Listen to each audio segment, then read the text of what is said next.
Please stand by. We are going on air in 5, 4, 3, 2, 1.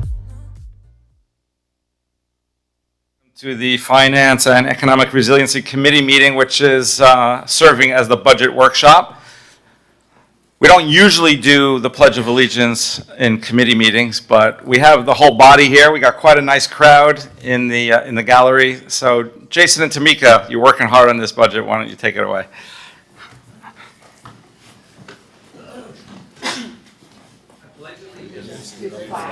Of the United States of America, and to the republic for which it stands, one nation, under God, indivisible, with liberty and justice for all.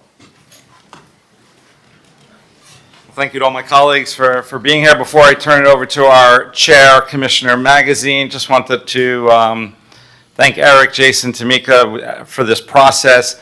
One of the things that we do, there's a series of budget meetings that we have, very transparent, open to the public. Documents are available to anybody who has the interest in reviewing them and digesting them.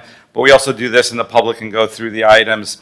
And as we finalize the budget, we are being very intentional with our spending, as we showed, which we showed our community in Miami Beach last year, returning surplus funds, lowering our Miami Beach millage rate. And as we know, there could be some cuts coming from the state and the county, certainly with the property tax voter referendum looming. So this, and I'm very proud of our commission, because we are very focused on the core services that we as government need to provide in strengthening public safety, maintaining a clean city, beautiful public spaces, and investing where residents see real value. And we're doing that well. We're doing that, for the most part. I hear a lot of positive feedback from our residents and businesses, and we need to continue that, potentially with less. So we're, as we go through this process, we're looking to leverage the city's assets, infrastructure, real estate, partnerships, private partnerships, revenue opportunities. And one of the things that I love, and through all of us, but through your stewardship, Commissioner Magazine, is looking at our government as a business. Government often gets criticized for not being lean as a business would be, and our government is doing that. We are looking at ourselves as how we can maximize, even though we don't have shareholders, we do have residents that we need to account for. So I'm proud that we're doing that, and we'll continue to do that. Obviously, if anybody has any questions, we can reach out to us. But I think these budget workshops in the public, and all of us, all 7 of us coming to a committee meeting, shows the level of importance that this takes. Want to commend you, Commissioner Magazine, for leading. This is not an easy committee. None of the committees are easy to lead, but certainly as we're trying to do more with less, it becomes a challenge, but we're steering the ship in the right direction. So thank you, Commissioner Magazine, and take it away. Yeah, thank you, Mr. Mayor. It's an honor to serve as the chair of this committee. It's an honor to serve as an elected representative of Miami Beach. Truly think it's the best city in the entire world. I appreciate our city staff. I know this is a long and robust process, but it's also one of our most important processes that we have collectively as a city, and especially as an elected body here. I don't know if there's a greater responsibility than how to spend taxpayer dollars.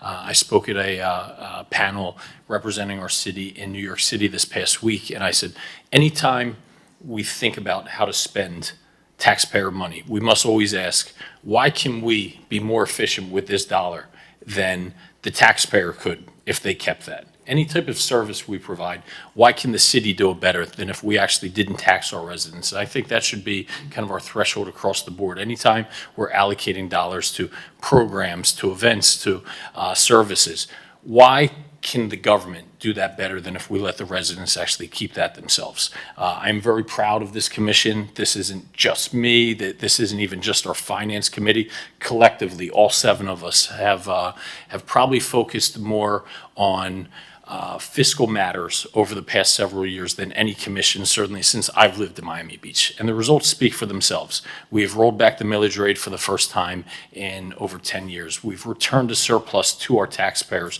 for the first time in over 20 years. However, that can't be a one-time thing, right? And we've talked a lot about the way that the way that our property values were growing was not going to be at a sustainable rate. We were very blessed to see property tax growth in the double digits, in the high single digits, and we just knew it's part of any type of economy. Growth rates aren't going to maintain that level. We are fortunate, I'll let our CFO give the exact numbers, where we are managing a declining growth as opposed to managing property values that are actually down. And as the mayor pointed to, this budget cycle, and perhaps budget cycles going forward in the future, is going to be with some degree of uncertainty about property tax reform in Tallahassee and how that will have a further impact on our local budget here. I'm glad that we have not only foreseen that coming, but even if that hadn't been coming down the pike in years past, we have decided to proactively be focused on that, and we'll continue to do so regardless of how that ballot measure actually turns out at the ballot box or not. I'll turn it over to our CFO. Thank you for the work that you and your team have done. We're going to have some robust discussions here today, and I don't want to say unpleasant, but there's going to be matters that we can't just sweep under the rug. I don't mean to steal the thunder here, but essentially to maintain a flat budget, our property values came in below that. And we essentially, you'll word it much better than I, but where our initial property assessments came out at, we're facing a deficit that we essentially have to manage to. And if we essentially manage also to a legislative issue that we all passed, we'll have to deal with an even further deficit right now. One of my gripes that I've had with the way our budget process has worked is a lot of the focus has always been through the budget process on what is just called enhancements. And to the layperson, this took, despite all my time sitting in these meetings, and until I actually was in this position, I didn't appreciate what that meant. Let's say, round number wise, we have a $1 billion budget. Every meeting or any opportunity that there is, residents want something. We have initiatives as an elected body, and we could pass something that is above and beyond what already exists in our budget. That could be a new park. That could be a new program that we put in place, or even new employees or a headcount. That is called an enhancement to our budget. That is less than generally 1% or 0.5% of our entire budget. Last year, I think that number came in around $30 million in a $1 billion budget, and we had to essentially manage down to spend a couple $1 million of that. However, we're sitting there spending all of our time exhaustively on that 1% of new funding, and we never really take a look back to see, well, how about in that $1 billion budget? Is that the right size? Is every dollar that is being spent in that being spent effectively, efficiently? Are there areas where we could actually save? Because I'd like to think all of those programs we put forward were very resident driven. New parks, we had to go out to Sunset Isles and say, I'm sorry, we can't fund your park. We had to go out and say, I'm sorry, we can't fund this playground. However, we never took a look back into, you know what, are there cost savings in that $1 billion budget that we are not looking at? And that's why we had a legislative item that gives a lot more granularity this year into our budget, almost a line item by line item, so you could see where every dollar is being spent. And for this upcoming meeting, I'm actually introducing legislation to have the administration work on an initiative to have a publicly accessible portal that will show where every single dollar of taxpayer money is being spent, down to printing paper, down to cameras that are being purchased, down to money that we spent, down to employee travel. This is taxpayer money that we're using, and we should be accountable to the taxpayers for every single dollar. So with that, Jason, thank you for the work you and your team have done. I'll let you kick things off. Thank you, Chair. So today is we started off this budget process with the commission back in May at our retreat. So today is our first public workshop. The focus of today is our capital budget. So we will start off with a very short update on the operating since we got the June 1st valuations on there. So just a couple of slides, just kind of let you know where we landed with property values from June 1st. And then the meat of this discussion will really be on the capital budget. So we can bring up the first presentation. Thank you. So as I said, we're going to start off with property values. So property values came in at an overall 3.5% increase in the city's taxable values. That is our preliminary values provided by the tax appraiser. On June 1st, we will get the final and certified roll, which has a lot more detail in it on July 1st. So there's just a couple examples there. Normandy Shores is one of the city's special taxing districts. It is doing very well up in Normandy Shores. But you have City of Miami, Miami-Dade County are doing a little bit better than us. And then Sunny Isles we put on there just to kind of show another large condo-heavy beachfront community. So we're doing a little bit better than that. But let's dive a little bit into the 3.5%. So first, just showing the trend, and I think as our chair had mentioned, and as we've predicted, and that has kind of played out, the trend of decreasing increases. So we're not in a decreasing property value situation, we're just in a decreasing one. So we were at 6.9% last year, and we're down to 3.5%. So again, always being prepared for the future, making sure we make good, reasonable decisions going forward. And some of the detail is our existing values. So existing properties went up by 2.6%. Again, kind of that same decreasing trend. And then the more sporadic is the new construction. So we added about $500 million worth of new construction, kind of above the overall trend line going back, 20 some years, less than last year, but still it helped bring us up from the 2.6 to the 3.5%. Jason, can I ask your team for the next meeting to have an analysis that $0.5 billion, $500 million of new construction as a percentage of our overall assessable values, how that compares to both the city of Miami and Miami-Dade County that you mentioned there? So the new construction into what percent the increase is in our overall taxable value as related to the county and city of Miami? Not the increase, the absolute value. So what their new construction values are? Yes. Yes. Yeah. Actually, I think I might have it here, but I'll let Tamika get started on this. All right, so this slide basically takes us back to our retreat presentation back in May. And in May, we went through some of the details of what happened with our revenues for the 27 budget and our expenditures. It showed that we had an initial gap of $21.4 million, and then we recommended the excess funds for 27 that we have projected right now for resort tax be transferred here. So at the retreat, we said we estimate a preliminary gap of $17.7 million, and that's before we got the property values on June 1st. So this slide shows what we would typically share with you right after the June 1st values. We did pick up $10.2 million in property tax revenues, assuming we were going to accept those and keep the millage rate flat. If we go with the millage rate staying flat, we would have a gap of $7.9 million, and this is an estimate. So we will come back with real numbers once we have the July 1st values. We've been updating both our revenue projections and our expenditure projections based on our Q2 projections, which were done after May.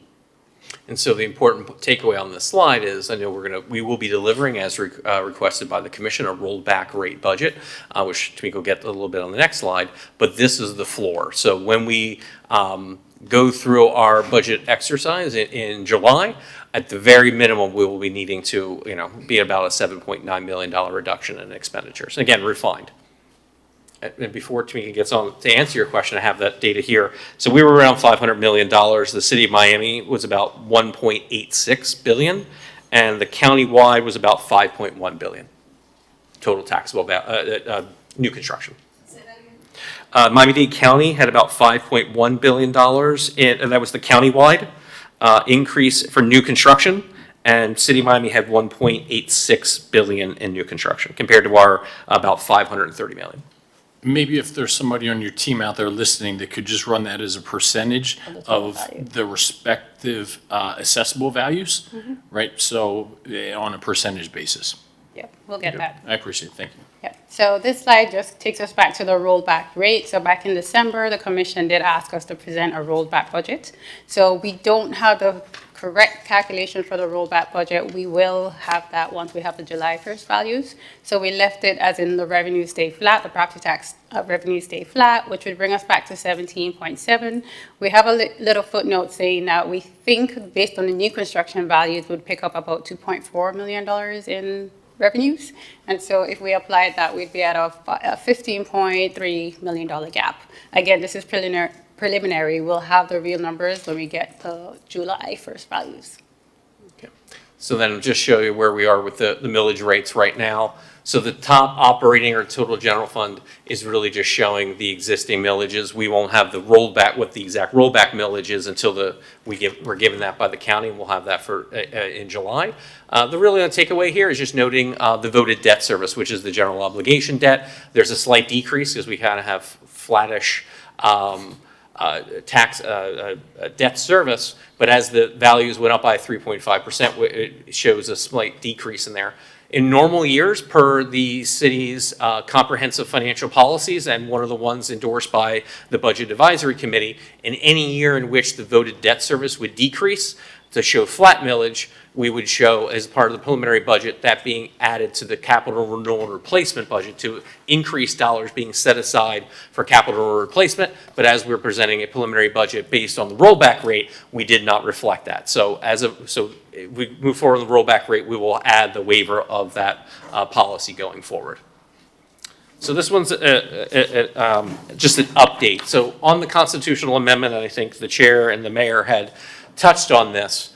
So on June 2nd, the legislature passed a ballot question that we'll all be voting on in November. So this is kind of an update. We had an early update kind of back of the cocktail napkin that we distributed. This is a more refined one. So the OMB department looked at the whole 54,000 taxable properties and kind of did an in-depth about as properties would kind of value out as they went to 150 and 250. And so our estimate is, now this constitutional amendment, if it gets passed in November, would not affect the budget that we're really talking about now, which is the FY27. It would affect FY28, then FY29. So our projection is it would cost the city's tax, property tax about $5.5 million in FY28, which is the 27 values, and another $4.3 million in 28, which would be FY29. So we're looking at a total impact of around $10 million if this goes into effect from our homesteaded property tax perspective. So that's something to keep in mind going forward, is that even through this budget, which we're obviously going to be looking at reductions, we would have ones into the future. And the second bullet I wanted to point out, which is one that's important because I haven't seen it talked a lot about out there, is what the potential impact is of moving all the non-homesteaded from 10 to 5% caps. Because we know our homesteaded, we're all at 3%, and it kind of limits, it limits the growth of government. Now, moving from 10 to 5, in a year in which non-homesteaded properties are going over 5%, and we've seen that, and if you look at those past cycles, it happens every couple of years where we get up over double digits. The city could stand to lose up to $15 million a year in potential growth. This would not be an impact in lowering our taxes. It's really limiting our growth. So it would really just show, it would hedge us in a little bit. So we wanted to make sure that, just to highlight that for going forward. And Jason, can we talk in plain English what that essentially means? Let's put other fees and revenues aside. Right, but because the bulk of our budget comes from property taxes, right? So even accounting for non-homesteaded properties, essentially the maximum our budget could ever grow on an annual basis is 5%, because it's legally mandated that we balance our budget. And if homesteaded properties are exempt and non-homesteaded, the maximum increase is 5% per year, besides maybe if properties trade hands and things like that. That's around the edges. Catching you off guard, but back of the envelope, we've pretty much seen budgets in our city grow more than 5% per year, correct? I think we had done a projection showing that, yeah. Well, last year we grew by 6%. That included enhancements that were added, and some reductions. And this year, as our CSL, we're at 5.4%. So we're around about 5.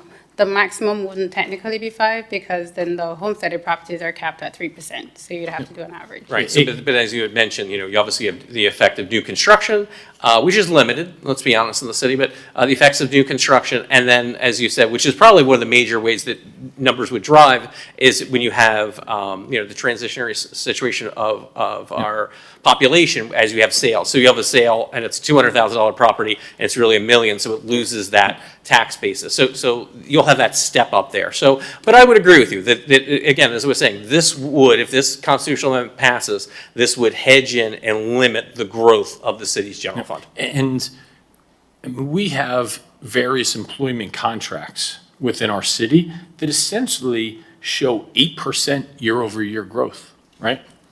The current, I think we're speaking probably about the current CBAs with our police and fire unions, which have 5 or 4% step with a 3% cost of living.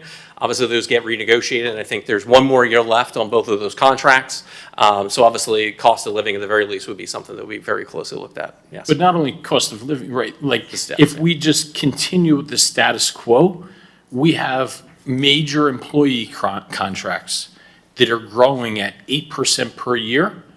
And if this passes, the maximum we can ever grow our budget, even if property values max out, is 5%. That is a very serious delta there, because that money has to come from somewhere, right? So that will be further reductions to other services or amenities that we are offering our residents.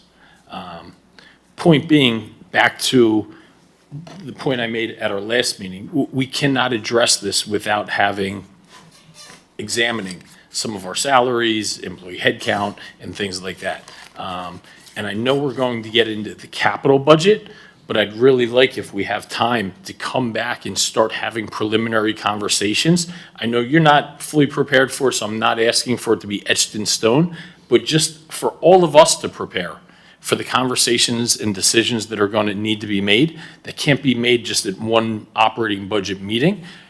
We can't walk away from here saying, you know what, we actually have to manage to a $17.9 million deficit. We'll talk about that later.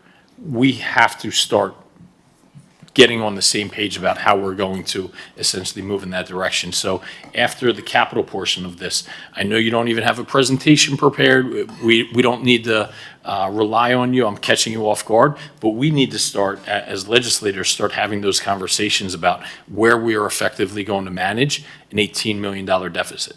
Okay. So the preliminary resort tax, just a very quick update on the resort tax. So as I think as many know, over the past couple of years, we've kind of been in a plateau kind of situation. Year over year hasn't really been much growth, maybe a slight decrease, slight increase.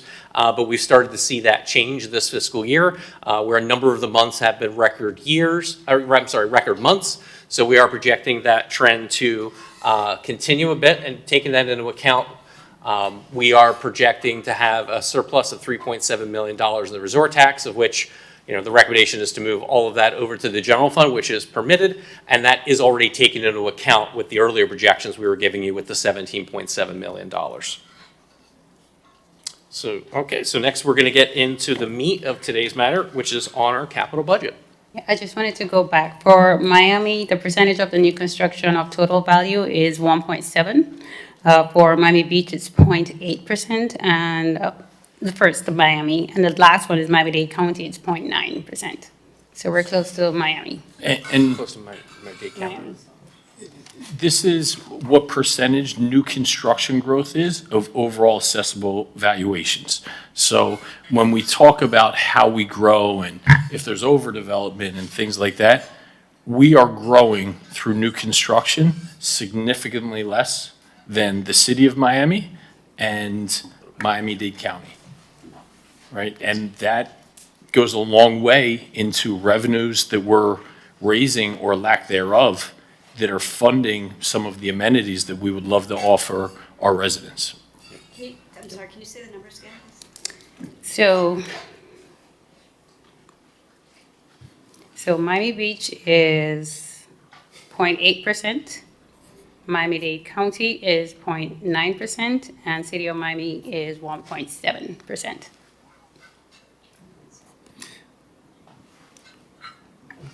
So that is the percentage of what new construction is of their The of their total revenues. taxable Total value. taxable value. Of their total taxable values.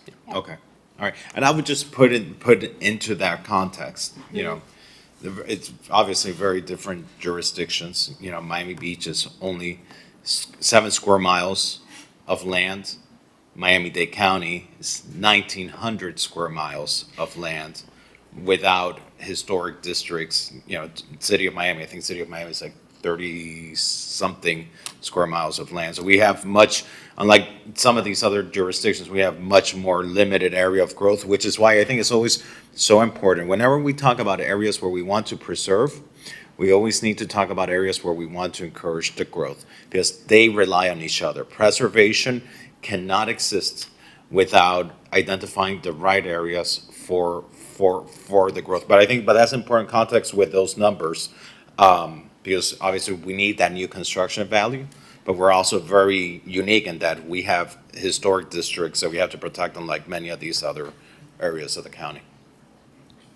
So we'll get into the preliminary capital budget. All right, so the capital budget is a official policy document. It's actually 2 large books with over 800 projects. It is a 5-year plan, so it starts in FY27, moving on to FY31.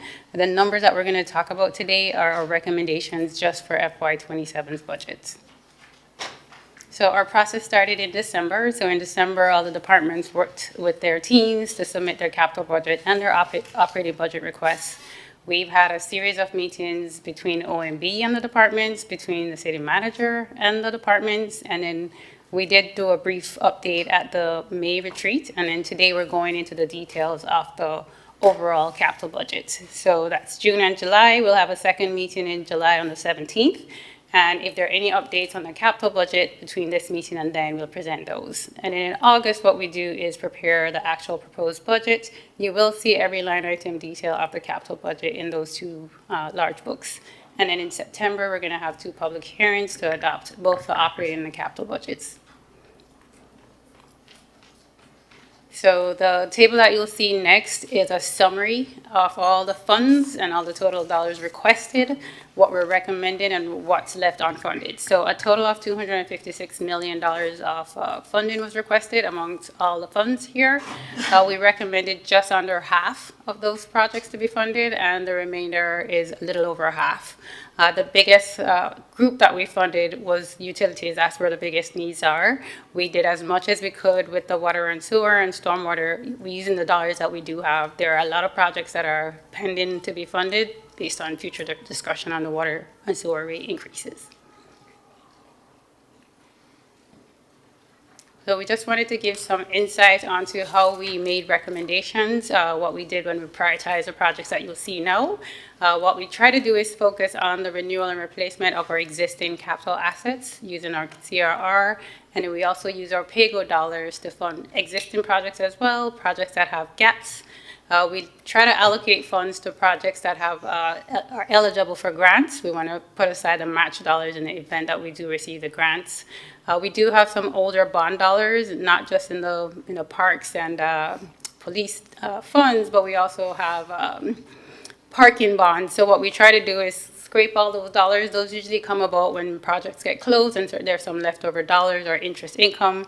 And so we try to use all those dollars before we use our city's CRR or PAYGO dollars. And then we have a lot of special revenues and enterprise funds. And so we try to allocate as many of those dollars to those projects as possible. Let me just speak about a couple of the capital funding strategies. So the first one is the ongoing commission's policy about the golf courses. So as the golf courses have finally moved into the black over the past couple of years, any surpluses that the golf courses have generated have been transferred back into their capital program to fund their capital projects, including the very major Miami Beach golf course renovation, as we've been able to fund that in pieces through the years. And we project that with this FY27 allocation and probably what we're projecting extra surplus in the 26, we should be able to get that project finally across the finish line. And then the second one is a very important one.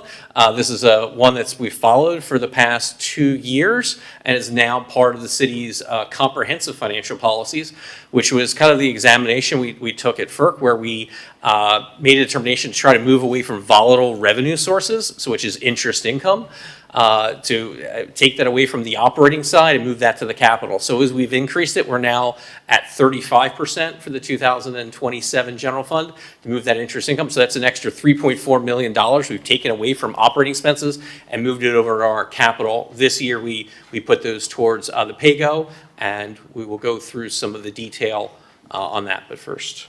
So this is a list we've been tracking throughout the year, any item that commission approved by resolution on this list to be considered for funding in the FY27 budget process. So between this slide and the next slide that has the items that are still in committee, it's over $30 million of requests that we were asked to try to prioritize this year, and we funded about 22 million of these projects here. So the items that have a check mark, you will see them as we go through the forthcoming slides.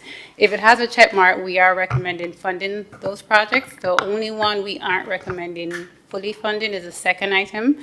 We funded all we could on the stormwater side. There were some shortfalls on the water and sewer funding side. If I may, on this item, Mr. Chair, on that slide. Thank you. As it relates to, we're going to be investing dollars, capital dollars into the Flamingo Park football stadium returfing. It is my understanding, though, that we're going to be returfing the stadium. However, that's not going to address the flooding that occurs in the park. I think my understanding, and I think was speaking with CIP, that traditionally when you do some of that work, there would be some drainage issues perhaps dealt with on the field, but if there are drainage issues or flooding issues ancillary on the side, that would be a separate issue. I just want to make sure before we move forward in investing 1.4 million in capital dollars into returfing this area, if there is a need to address underground infrastructure as it relates to flooding. And I have heard over the years of ongoing flooding situations when it rains on that football field, that we just don't spend $1.4 million to later have to rip that out and do underground infrastructure. So I'd want us to be mindful of that. Yes, Commissioners, the Mayor, this is a returfing project only. It's like a carpet replacement. And how long, what is the what is it called, the useful life of that turfing? We have such high use, our warranty lasts about 6 or 7 years. Okay, and over the course of those 6 or 7 years, are we going to be going back and doing any infrastructure projects? I just don't want us to spend money on something that we're going to rip out in the future. So if I may, John, please correct me if I'm wrong, but this is really just laying down turf. It's like rolling up carpet and then rolling down new carpet and tacking it into place. Yes, sir. It's carpet replacement. If we needed to do any underground work out there, we could roll this back up, do whatever work, and then roll it back out. Yes, sir.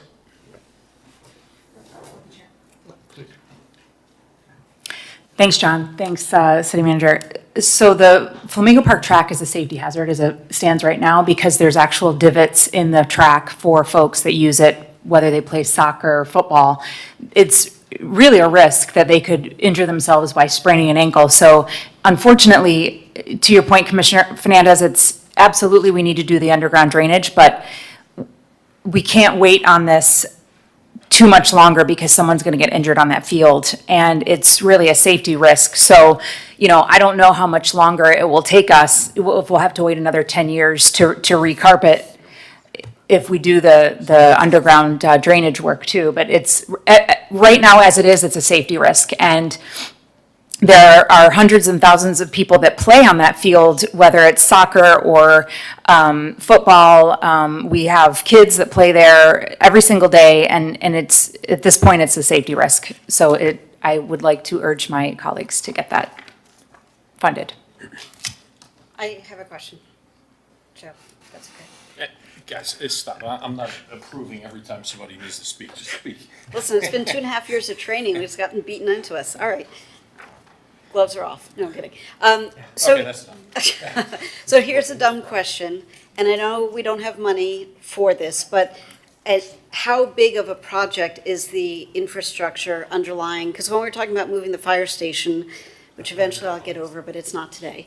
When we were talking about moving the fire station, one of the issues was that corner, I forget, the southeast corner flooded all the time, and it was a known thing. Like, is it something that can be addressed by installing a portable pump? Is it something, and that would address most of the underlying issues?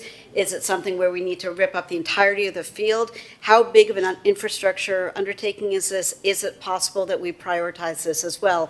Knowing full well that we're talking about not spending money, but if we have hundreds of thousands of people using this facility every year, running and throwing and kicking balls, it seems like it is becoming a bigger liability than we would like it to be. So I'll take a first stab at that, and I welcome John to weigh in above and beyond what I'm going to offer. But I do know that typically when we're designing park facilities, we'll design some green space areas to accept the runoff from other areas of the park where it might be more critical to keep dry for the patrons. And so that northeast area, or southeast area, southeast corner of the track is probably designed to be the water retention area during a heavy rainfall event. And I don't know of instances where that water sits for more than, 6 or 8 hours before it's dissipating into the soil. I mean, 6 or 8 hours, it's a pretty long time. What people are trying to. I mean, if it's during a rain event, I'm not worried about it if it's during a rain event, right? Like, if it drains a little bit more slowly than the rest of the park, that's one thing. If it's the next day and the track is usable but for that area, that's an issue. Because people shouldn't necessarily be out doing laps in a major thunderstorm. It's not safe anyhow. So I think for purposes of the conversation, we need to get a better understanding of, is this how it was intended to work? Is it not working the way it was intended to, or is this actually just a failure of the infrastructure because it's outlived its useful life?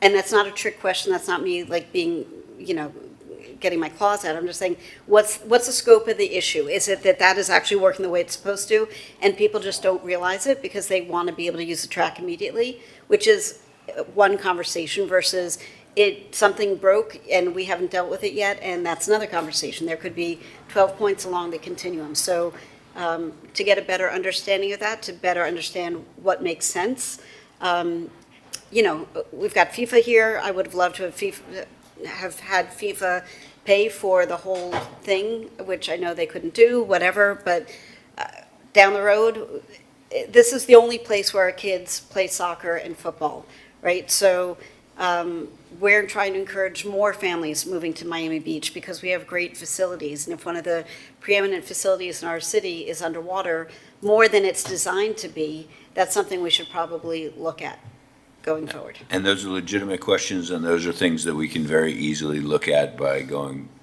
back and looking at data that we have and see if there's anything that's an anomaly or something that needs to be checked out. We have a lot of capabilities that we could implement there and see if there's something that needs to be addressed long-term and bring that back to you at the next workshop. Yeah, that'd be great. And also maybe it's a short-term thing. Like, we've got a plan for 5 years down the road. We're going to do a whole revamp of it. And in the meantime, we have a portable pump that will address the issue, right away, and it won't take up a big footprint. And, we can put the turf down now because we can roll it up when we do the big repairs in 5 years, and then everybody walks away happy. So it would be great to just get more information. Eric, is there an actual project to address the drainage in Flamingo Park Stadium? So there is a GeoBond project that addresses the PAL building that is in Flamingo Park, and it's very close by to this, would probably end up having to look at what drainage is in the area as part of that project. But right now, there's no standalone drainage project for Flamingo Park. For the track and field. Right. There should be one. That's obviously an issue. If I may. We're now getting the information. We'll figure out what the issue is, if it's just expectations don't match reality, or if reality is no longer suitable, and we'll figure it out. And let's just get more information so we can proceed accordingly, please. Can you make sure that before you purchase, you can actually roll up turf and then put it back, and that's the manufacturer is designed for that? Yes, sir, I will confirm. Huh? I will confirm. If I may, one last comment, because this was my item and I'm actually very passionate about this. I invited the Beach High football coach here to the meeting, so I'd like to ask that he come up real quick to talk about Beach High football and the conversation that he and I had 6-9 months ago about this field. And it's so important to me because it's not just Beach High football. It's not just those kids. It's every child and adult that comes to this field to play. And Coach Wilkie, thanks for being here. If you would like to speak a little bit about the conditions on the field and what you had said to me that day that I did the walkthrough on the field and some of your concerns. Right, absolutely. First of all, I want to thank everyone for giving me the opportunity to speak today. And I apologize for my attire. I literally just came from practice with the kids. So my name is Wilkie Perez. I'm the Miami Beach head football coach. I'm also the founder of Miami Beach Flag Football, that we've had over 40 participants, little boys and girls, within only a year span. And I agree, we live in the greatest city of the world, and I love saying that. I've been a resident for over 20 years here in Miami Beach, and we have beautiful beaches, nightlife and everything, but for me personally, the best part of this city is our community.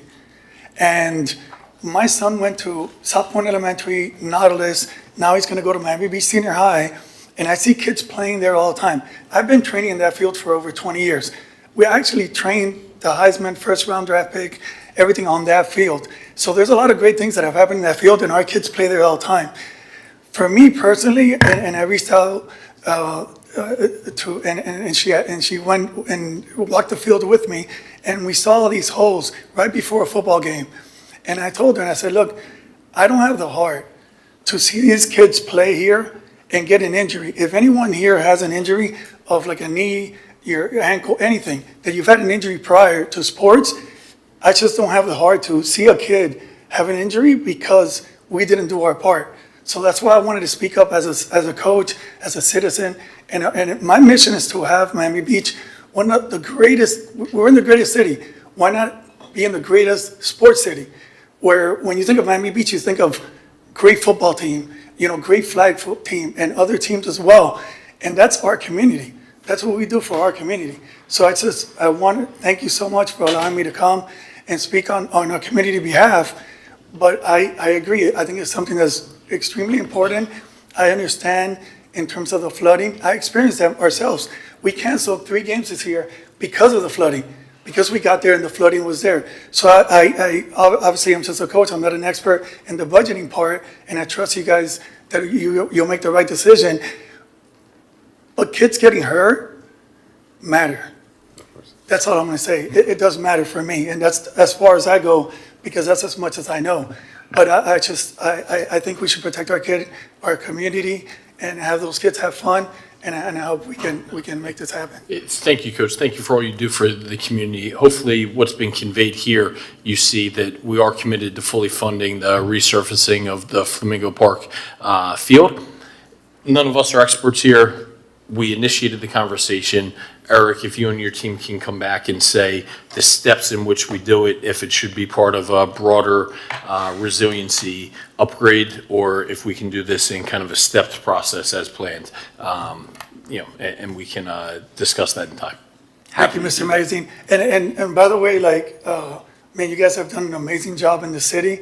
I'm really proud of living here, and it's safe for our kids. And I thank you all for doing that as well.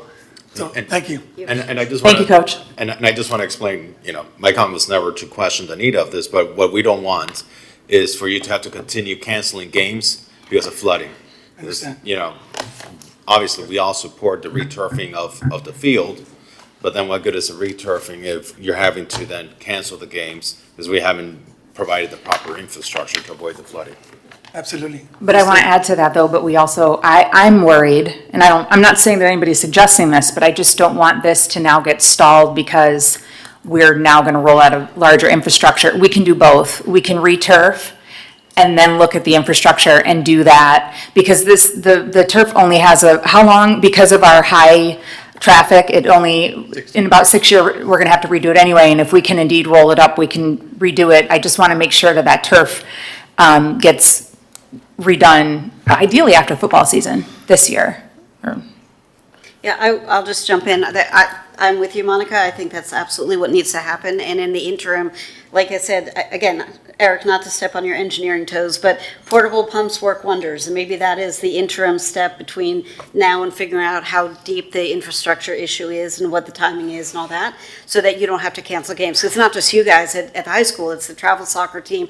It's the juniors, the senior soccer team. It's all of it. So I think this is a great conversation to illuminate all of the issues. I think we're, not to speak for anybody else, but I think we're all committed to returfing ASAP pending the confirmation of what you believe to be accurate, that we can actually just roll it up and put it back down as we need to. And I don't think anybody has the appetite to delay anything to ensure that nobody gets hurt. I mean, you're already playing sports, you might twist an ankle or break a leg anyhow, which is part of the game, but we don't want to do it because it's something that we didn't do. Appreciate it. Thank you so much. Thank you.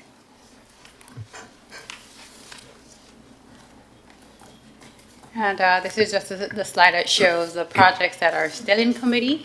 We did recommend the Muscle Beach and North Beach. That was a priority for commission last year. It was on our CIP, and so we recommended funding that one.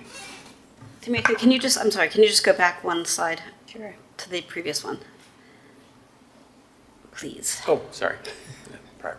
Oh, Jason, sorry.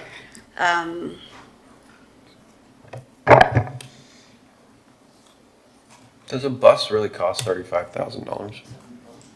So we checked with the parks. That's an initial estimate, and they're going to rework those numbers, but that's the submission. So, thank you for asking that, because I was under the impression, maybe I'm thinking of a different bust. I thought we owned the bust, and this was just for the pedestal. I think it was donated. It was supposed to be donated to the city. Yes, the bust was donated, but we walked with the donor, and this is to be respected. And the pedestal that we're going to build is quite large. It's wrapped in keystone. It should be viewed at a certain height. With the engineering and whatnot, it's been estimated not to exceed $35,000. So that's the price that we're going with for now. So we don't have to come back for a budget amendment next year, but we'll competitively shop it out to get the best price we can. So when we accept a donation, I don't know if this is a legal question or an Eric question, when we accept a donation that isn't for the full cost of an installation, right? The bus was donated, but not the pedestal and the installation. Can we put restrictions on how much we're going to spend for the rest of it? Because, I don't know, hypothetically speaking, the bus costs $10,000, but we're spending 3 times the amount of the bus to install it in a certain manner with a certain pedestal. Can we define those terms before we? So those are all policy decisions. If you want to tell us that you're only willing to spend $10,000 to mount the bust, we'll carry out those orders.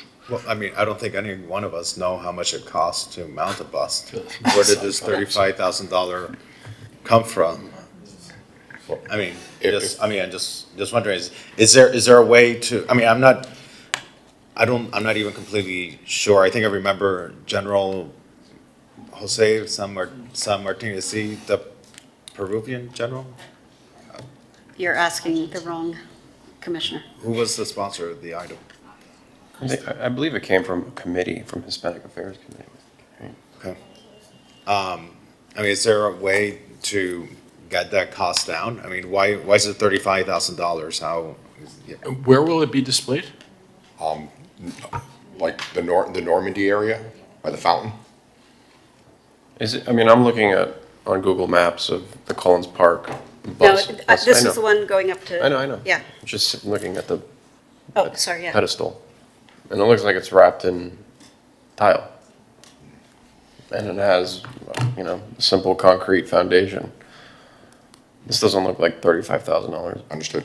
And it, you know, to answer the other questions, this is certainly something I think could be value engineered. This estimate was based on, you know, a walkthrough, a vision, a concept that was then given for an initial estimate. But if the budget is $10,000, we will come up with a pedestal that represents $10,000.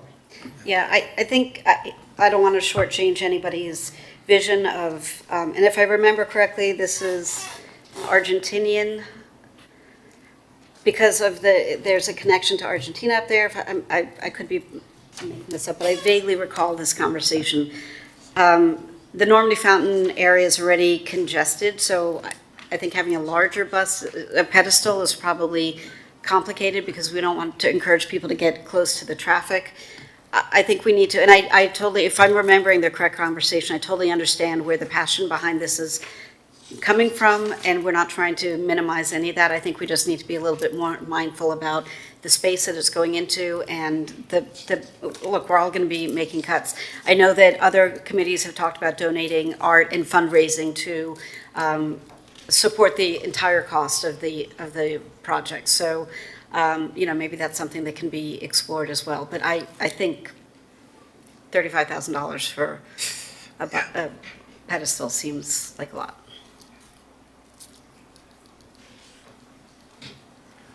Well, okay. Are we getting direction to, this is a split-funded project. It'll be, it's funded, I believe, through North Beach Quality of Life resort taxes. About 1/2 and 1/2 is from a miscellaneous fund that's a little bit more open-ended, but. Okay, I'm sorry, the funding source for the pedestal of this bust is North Beach Quality of Life funds? There's resort tax, yeah. So it would be in resort tax eligible areas, so in an area that we're gonna have. Okay, and the quality of life funds from our resort tax fund. What are other ways in which we can use those quality of life funds? There are capital projects that are in resort tax eligible areas. So usually it's gonna be a beach area, 41st Street, you know, a high trafficked area with restaurants, hotels, things along those lines. So I think this was in the Normandy Fountain area, which we thought that was an appropriate use of funds. I know this was a recommendation and a request from the Hispanic Affairs Committee. And, you know, I'm very, very much inclined to make sure that there is proper and diverse representation in our public spaces of our community and the diversity of my community. What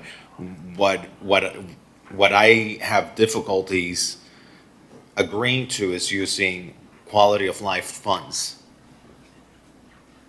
in an area like North Beach that has so many requests and so many needs. I mean, just today we were talking about $200,000 of needs for crosswalks, something to prevent collisions and fatalities.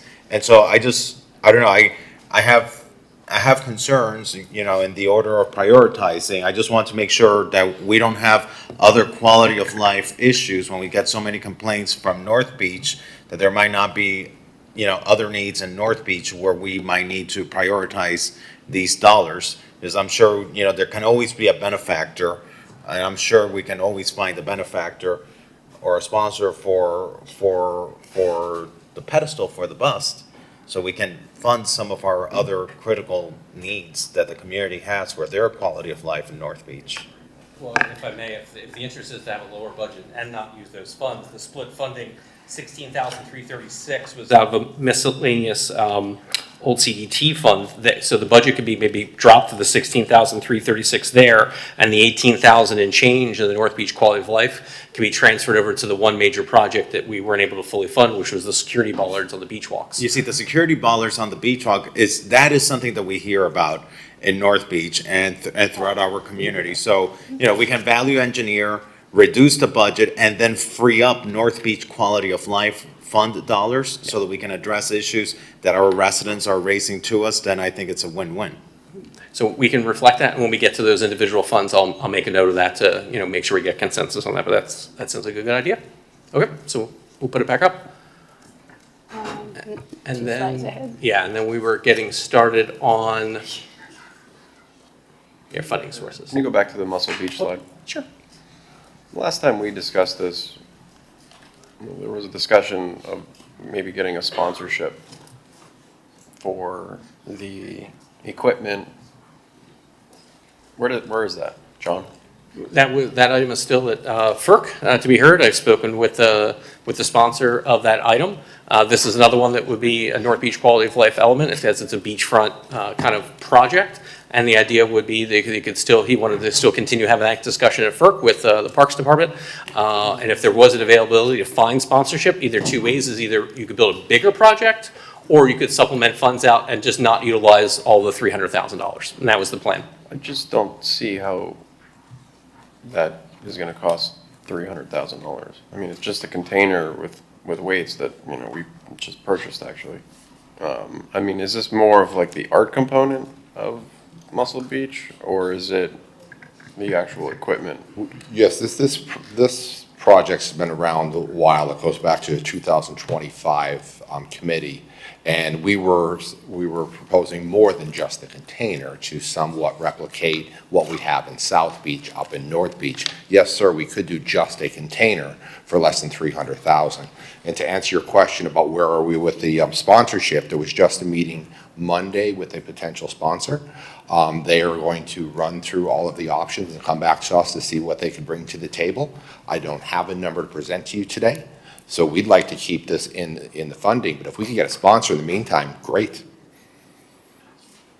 And if you'd like to reduce the scope, if the commission would like to reduce the scope to a container, we could reduce the scope. But my question is, was the majority of the 300,000 the art component, or was it the actual? It was functional. Huh? Functional fitness equipment, yes. But so the one in South Beach is this beautiful Italian design. I remember when it was installed, I remember Commissioner Ariola, I think, really pushed hard to get it. So are we talking about basically doing another one of those up in North Beach, aside from the functional container, but also having something that is a beautiful installation? Yes, if we go back to the original proposal, which I'd have to see what we value engineered out of that, it did include something similar to that, and then all these different functional components, including a container. Because I will say that given the amount of development going on in North Beach and the level of activity going on there and how crowded that community is becoming with people who are demanding more, I don't think we should be less than South Beach. And so does it have to be exactly the same thing as what was in South Beach? Not necessarily. But to just throw up a box full of weights isn't quite the right thing either. And I'm sure, I mean, we have High Rocks here, we have Adidas here, we have all kinds of different Wadapalooza here. I would imagine between the three or one of them, I mean, we should be able to find a couple $100,000 from one of those companies to defray the costs, if not pay for the entire thing. There was a promising meeting held this Monday, but again, I'm not going to come until the money. No, I understand. The money's committed. I don't want to. I totally understand that. So I would be okay with holding this as a placeholder and collectively working towards finding a better source of revenue to cover this. And there will be, that item is at FERC, so that detailed discussion, when Parks is ready, can come, and whether it's, again, supplemental and add to it to have a bigger project, or substitutive and just reduce the city's portion, will be something that we can be discussed at FERC. Okay. Thank you. All right, so we're going to get back and talk here about the funding sources. Right, so this is just explaining the attachment that's in your package. It actually has all the details of the 5-year plan, items that were funded previously, as well as items that were recommended for FY27 and for the next 4 years. So as I said earlier, we're only talking about the items that we are recommending, but you have the list that you could go through between now and the next meeting if there are any other projects that you think we should be considering for recommendation. And then we're going to start going through some of the individual major funds. So our first, one of our most important, the city's capital renewal and replacement fund. It was established as a standalone back in 2005, and it's used exclusively to provide dedicated funding to renew and replace, meaning to fix the items that we already have, keep our facilities and our structures in good usable function. So though the preliminary values increased by 3.5%, we did not increase the revenues coming in here because as we do the rollback, we're using the same revenue structure as the prior year. And then just, you know, we look through how we prioritize. And you're looking at life safety, criticality of continuing operations, projects that have budget caps. You know, is it something beyond its useful life? So we're recommending $4.7 million worth of projects. Unfunded is around 10 million. So we were able to identify about 1/3 of the needed dollars. So here's a list of a few of the projects that this slide, the next one has it. So you're going to see it heavy on really nuts and bolts fixing up stuff. You're going to have recertifications, the Unidad North Beach oceanfront building, structural work, window ceilings, Jason, elevators. Can I stop you? And this isn't a question for you. Do we do anything to raise revenue for, or that is revenue raising for events at that Unidad building? I mean, we're talking like a beachfront building with ocean views that is beautiful. So I just asked about this in terms of when their contract renewal is up, because I know I've been approached by private organizations that want to do events. They're not even like fancy events, just community meetings. Quinceañera, bar mitzvah. No, I'm talking about just community meetings, and if it's not a community, if it's not a city requested event, there's a minimal rental fee of $3,000. And that's crazy. And we don't have our budget, our contract with them is out until, Tamika, you got that information, right? No, I don't. No, you didn't get, somebody, I can't remember who got that information for me, but I think maybe Aussie Facilities got it, but the contract is locked in for like all of our natural lives, basically. And so I don't know why it's not being used for rental events like that, because it's such a great space for weddings and parties and events. And I don't know, and Rick, I guess this is a you question, if we have an opportunity to amend a contract in between when it is scheduled for renewal. I think it's got 4 automatic renewals. Is it right now just used for a lunch hall? I'm not sure of what the operation is. So I'd say that over the years, I know that Unidad does rent out the facility to people who use it at night and in weekends. And I believe they also have, staff that's available to make the facility open. I believe that they use those dollars as part to fund, operations, certain amounts of maintenance and the services that they offer at the senior center there. So I do know it's being rented. Okay. And I do know that I believe they reinvest that money into the operations of the facility. So who from the city oversees the Unidad facilities? That's you guys? Yeah, basically that arrangement is overseen by our Parks, Facilities, Fleet, and Beaches team. But the long-term contract is overseen by our asset management. We have I believe it's a management agreement with them, but it is a city-owned facility, obviously on city land. So obviously I'm not in front of Unidad every single evening, but I go past there an awful lot, and I don't remember ever seeing Unidad activated at night in the last few years. Doesn't mean that it hasn't been, it's just that it's not a regular occurrence. And so I don't know if there's an opportunity to have our business development or our Parks and Rec folks work with them to try to help elevate their game and do event management stuff. I mean, there's a whole industry, all kinds of publications that list spaces to be used. And maybe their primary function is a senior center, so why would they possibly know about event management or, because that's not their primary function. So maybe we can help them almost as if they're a new young business to get them connected with people who will start using that as a venue site and bring in revenue for them and, elevate everybody. And Commissioner, perhaps it might be a good idea, since we're talking about just public assets that are managed through third-party agreements, perhaps, simultaneously Unidad, maybe also the MDPL, building. These are all great public assets that we have, that if we can help them, in their management of leases and activities, that helps generate their funds to subsidize operations and ongoing maintenance, capital and renewal expenditures possibly. But not just Unidad, let's look at some of our other assets. All of them, yeah, I Yeah. think so. I think that'd be a useful exercise to take an inventory of what we have and how they're being used, and can we help them generate more revenue? I just don't want to single out Unidad because we have other Yeah. oceanfront assets. For that sure, get and maybe we DPL. can get them in a room with the folks from the Shane Center, because the Shane Center Center as well. does Yeah, that would be That's great. another a great lot of asset. that. Yep. Okay. I just Does want that to need to be comment. brought to commission as a thing, or can we just do that? We can just do that. Okay. I just want to comment quickly that I actually did attend a bat mitzvah at Unidad. This was now 3 years ago maybe, but it was a great bat mitzvah. And so I'm sure Cindy was the one that sold that to him as a great venue. Thank you, Cindy and John. And I absolutely support this and encourage, more folks to take advantage of this spot on the weekend, Unidad, as well as MDPL. And let's see what we can do.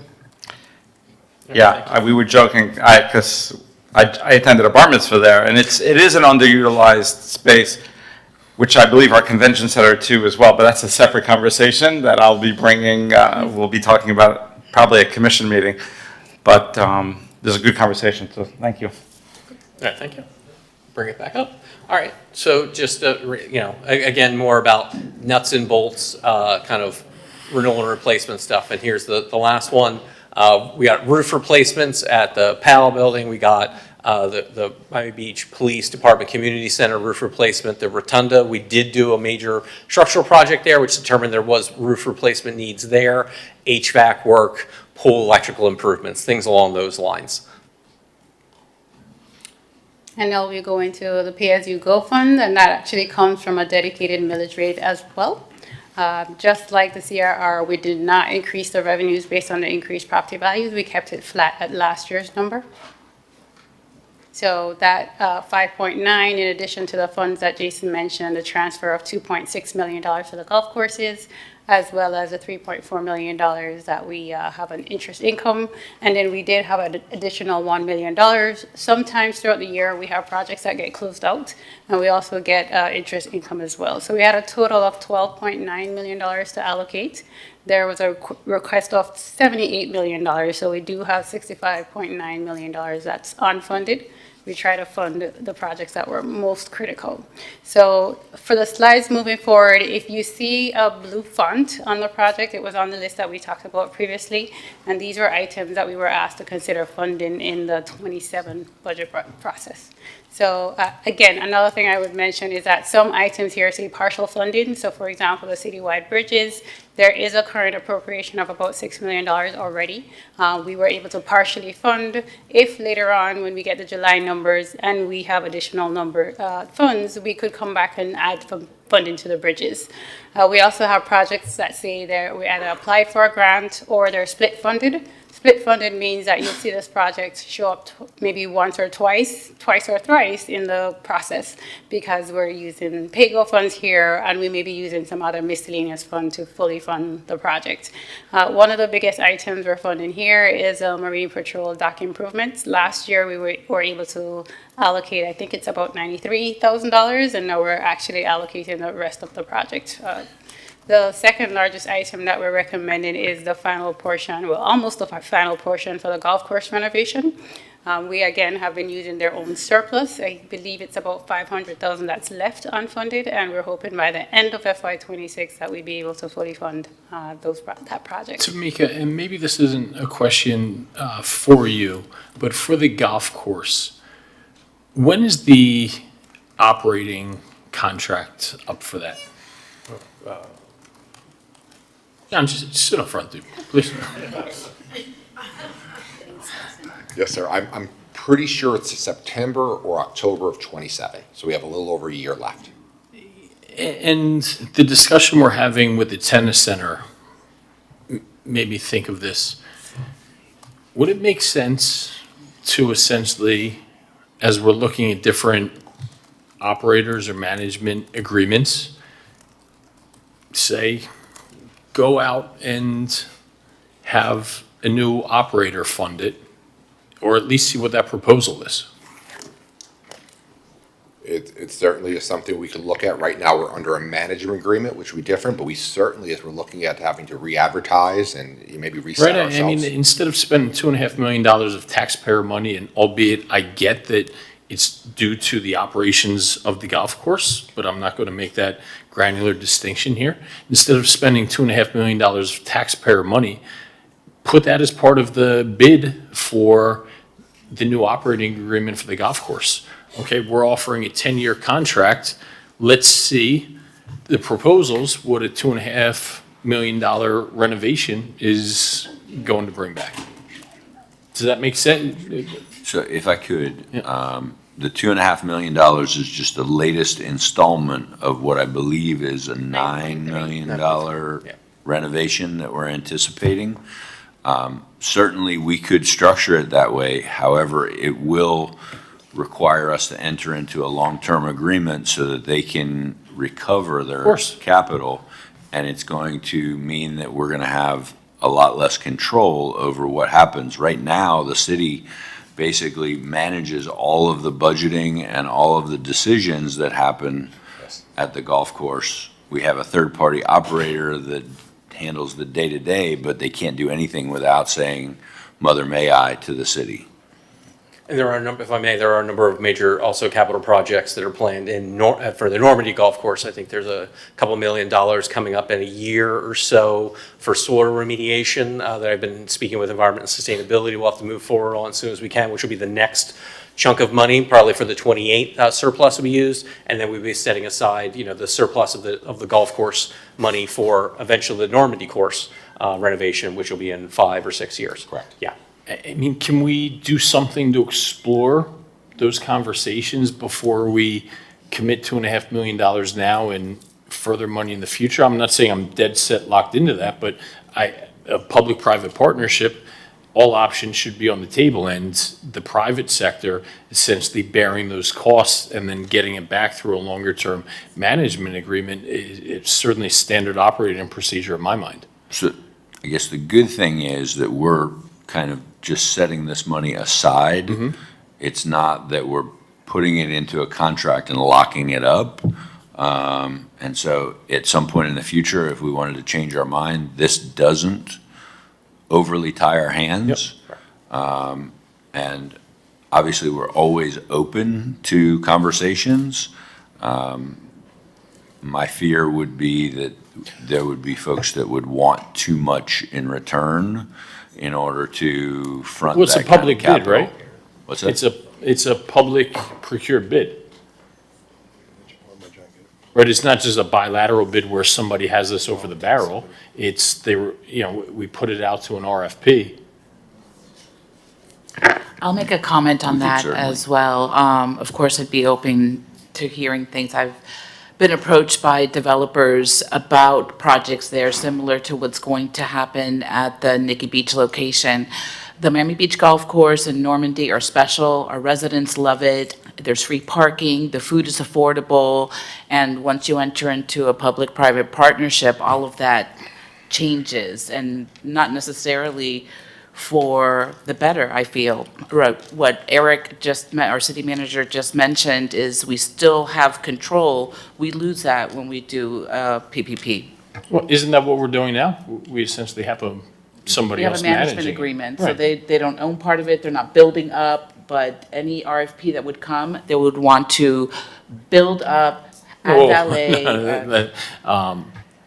I'm not proposing building on the golf At course least the before. developer Yeah. that came to me wanted to destroy what's there now, build up, Yeah. and I was like, no. No, I That's haven't been crazy. privy to any conversation like that. Yeah. I can imagine Russell complicates probably things. wanting a nice tower on the 8th hole, but, certainly that's. Canal courts behind people's house, in front of Yeah. people's houses. Yeah, I had never had a conversation about anybody wanting to do anything on the golf course. I just thought all options on the table, and if this is the best way to go about it, but I'd at least like to see, with the contract expiring, agree, we want to maintain a degree of control. This is just essentially seeing if that would be possible, that the manager operator would bear some of those costs. And if it doesn't work, it doesn't work. And I think, if I may, my recommendation, and I'm kind of shooting from the hip here, but if that was the way you wanted to go, I would wait until we're ready to pull the trigger on the construction contract, and then maybe look at doing a procurement for a design, build, operate, maintain. Okay, that works. Design, build, operate, maintain. For the course itself, because you're going to have a major capital expenditure, but then you're also going to have a long-term operation and maintenance. I'm just gonna interject in there. Sure. This golf course is in the heart of a residential neighborhood. Abutting every side or most sides of this golf course are single-family homes. And so I just want us to be very mindful of that. I think if at any point we're gonna go in a different direction in operation, management, who our partner is in that golf course, we first need to start with a town hall of the residents, and the users of the golf course. People live right in front of I live right in front of the golf course. There's a lot of other people who live right in front of the golf course. This is the first time, Commissioner Dominguez, that I'm hearing of there being a developer interested in taking over that golf course. For many years, this golf course was operating in the red. This golf course is finally operating in the green. I think both of our publicly owned golf courses are now finally operating in the green. And my understanding, just from my years in public services, municipal golf courses usually don't operate in the green. They're usually not good business models. And so right now we have a partner that is handling this very well for the city. Generally, I don't get complaints from residents on how our golf course is managed, other than, the stray golf ball that lands on people's yards. And so I just want us to be very mindful of the very unique location of this golf course, that you have residents and families that literally share property lines with this golf course. And if something were to even be considered to be changed, that it start with the residents, before we get into too much decision making. Yeah, and to be clear, this is, what I was mentioning is exactly what we're going through at the North Shore Tennis Center, where there's an operator under a management agreement there, and we are contemplating extending her contract, and she actually makes the capital contribution for the construction of the cafe, right? So it'll be something like that, where we would just see what the trade-off would be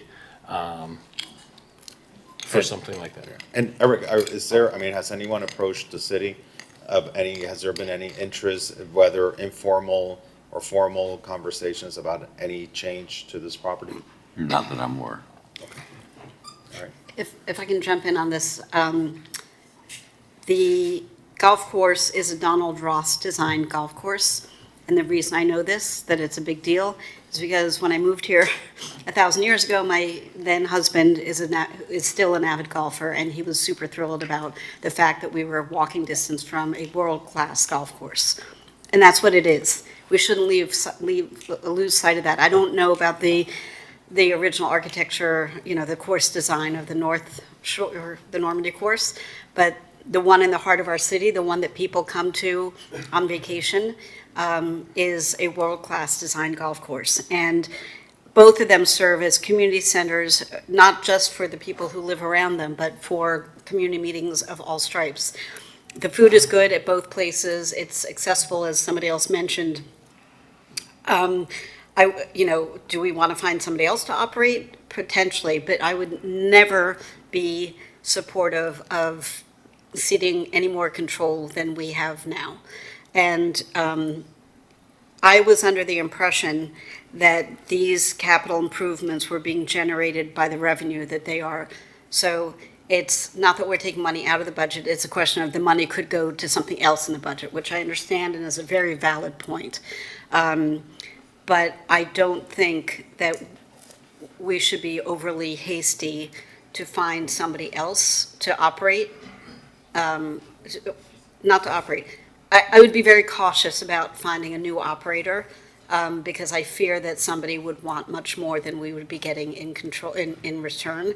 And the $2 million or even the $9 million amortized over the next 30 years, because that's how long these repairs and reimagination should last at least, is not a lot of money for a huge amount of benefit. So my unsolicited 2 cents on that. Okay. All right, thank you. All right, this time beat this to death because it was just a theoretical thing that I threw out, and we could explore that in due time. Okay.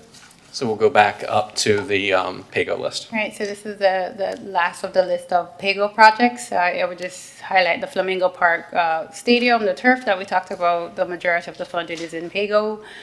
There's another project for the Normandy Shores Golf Club that's coming from their surplus as well.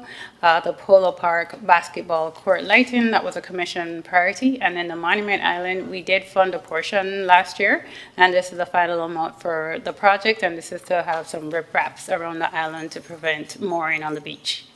Okay. So next, we're going to go into the resort tax capital funds. There's one for North Beach, South Beach, and Mid Beach. So this is generated from the 1% of the resort tax on room rents. This is for eligible uses are tourist-related capital projects, and that revenue on that 1% is 60% transportation, primarily the trolley system, and then 10% to North Beach, Mid Beach, and South Beach, and 10% for the arts. So first we have the North Beach. So we have the lifeguard towers, cross braces. There's an amount in every one of the 3 funds as we go ahead and do those replacements. Some money for alleyway restorations, the beach walk bollards, the North Shore Fitness Center relocation, Muscle Beach, the kayak launch, item 287. Those funds will not be added, and those will be allocated up to project 283, which is the beach walk bollards, and we'll make that note. And then there's a few smaller dollars for Rhythm Foundation projects. Can you, Yeah, Jason, sorry. I'm sorry, can you explain what the North Shore Fitness Center relocation is? Sure. Yeah, so right now it's on the 2nd floor. They're gonna move it to the 1st floor, and I'll let John explain why.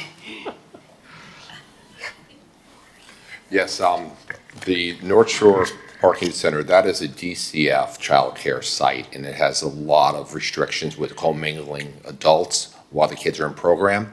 So if we're able to move that down to the 1st floor, we could have that amenity available to people for more hours a day. Okay, and there was an issue because we were audited with our sites a few months ago, and some aftercare programs went away. This would alleviate that issue? Yes, well, we've resolved the licensure issues, or we didn't have issues at North Shore. This would allow us to have that amenity available to the residents, because right now we have to have a lockdown during certain times of the day. Okay. Maintain the licensure. So here's a question, because I love this idea. And also, we are building a new world-class sports complex on 72nd Street, which in theory, no pressure, David Gomez, I'm looking at you, no pressure at all. But in theory, shovel in the ground next year.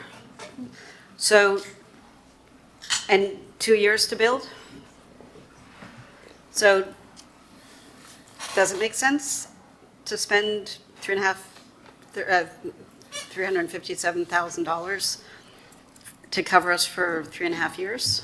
Fair point on the move, but we do need new equipment. That equipment is very old.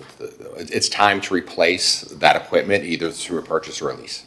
Okay, so when we move to the new building, will we take the equipment with us? Can it be designed so that we can move the equipment? We can do that, yes. Because right now, CIP, I believe, is building us a shell for the fitness center. Oh, the equipment, okay. So he's doing the equipment. Okay. What I don't want to do, and I'm not trying to cut services from community amenities, but what I don't want to do is buy new equipment, let's say it's 40% of the cost, whatever it is. Buy new equipment today or in January, and then in 3 years have already paid for new equipment again. So either find a way to to select the equipment for the short term to be moved into the long term, or rethink this? You see where I'm going with this? Because we're spending X number of dollars to buy something that, the way I'm hearing it, is just going to be replaced in 3.5 years. If I may, what exactly is it, if you don't mind me? What exactly is the equipment? It's your typical plate system, you see in any, Crunch Fitness, LA Fitness, you have the different plates, the different upper body, all the different body part workout stations. What do you mean plates? Like It's movable the plates? cable, the cable plate with the pin. Well, that should system. last 10 years, not 3 years.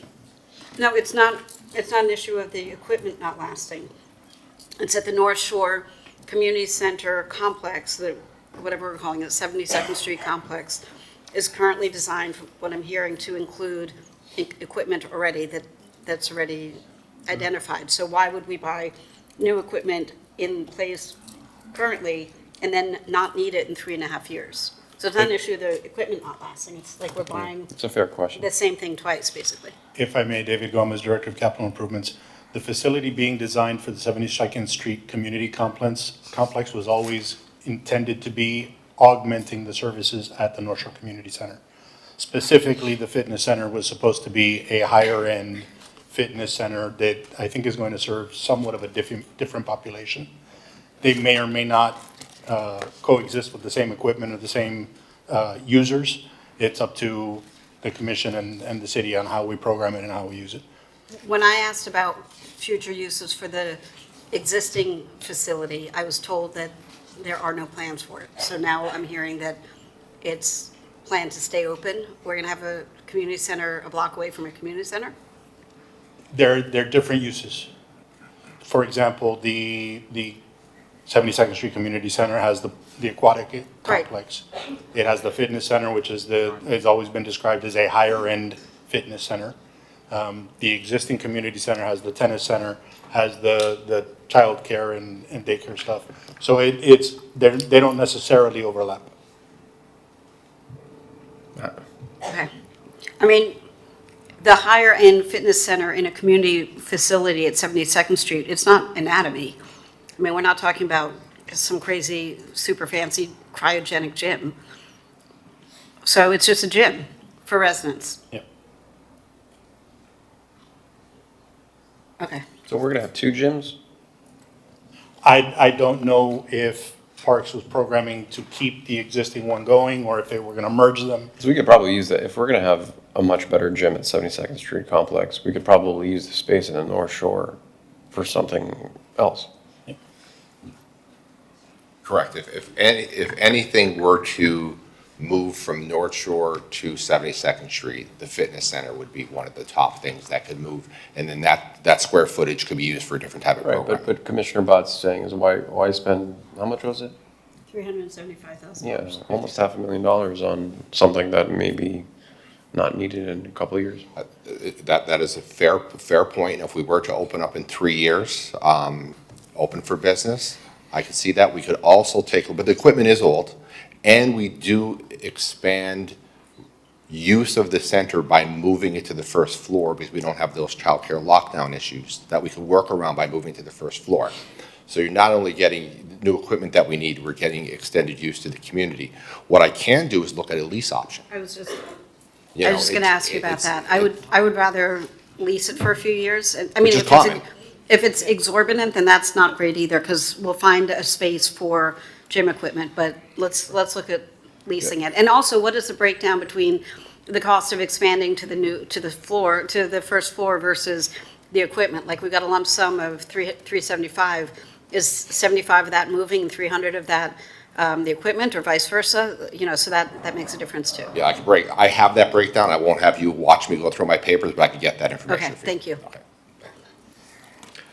Okay, if I may, it seems like this project, this capital project is being requested to be canceled, and then an operating budget enhancement would be submitted by Parks for relocation at a lease amount, and then we'll see if we're able to fund that separately through the operating budget. So we'll make a note of that. It was 350, we'll put it back up, 357,000, and we would recommend, just like the bust, the Project 283, the beach walk bollards, security bollards, would be where we would allocate those funds. So we will go ahead and. Can you tell me about the Rhythm Foundation audio system, club deck, and theater seating? Facilities there?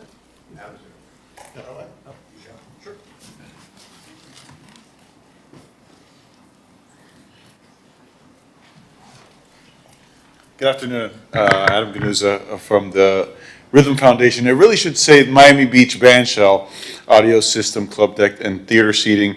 But to give folks the overall picture on each of those items, the audio system is an update to our the audio system that has been in the building and has been in there since 2014, 2015, which is quite the feat as far as lifespan of high sensitivity, high-tech electronic equipment in an oceanside open air venue.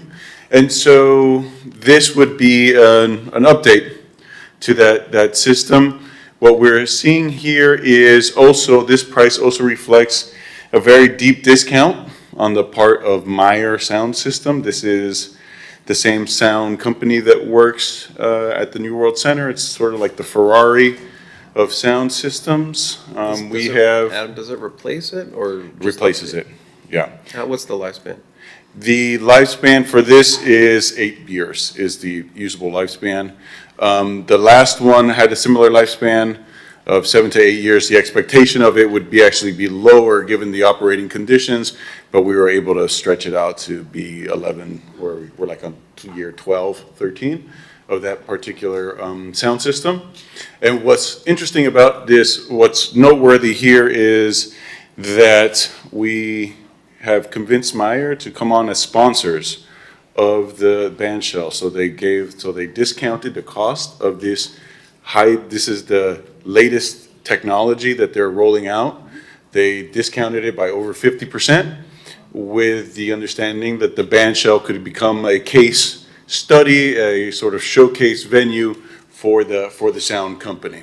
So there's going to be some associated marketing on the part of Meyer to promote this brand new type of audio technology that they've created. So not only are we saving the city, saving the public dollars here through this sponsorship, we're also promoting the Miami Beach Bandshell in the city of Miami Beach as a truly state-of-the-art performance venue.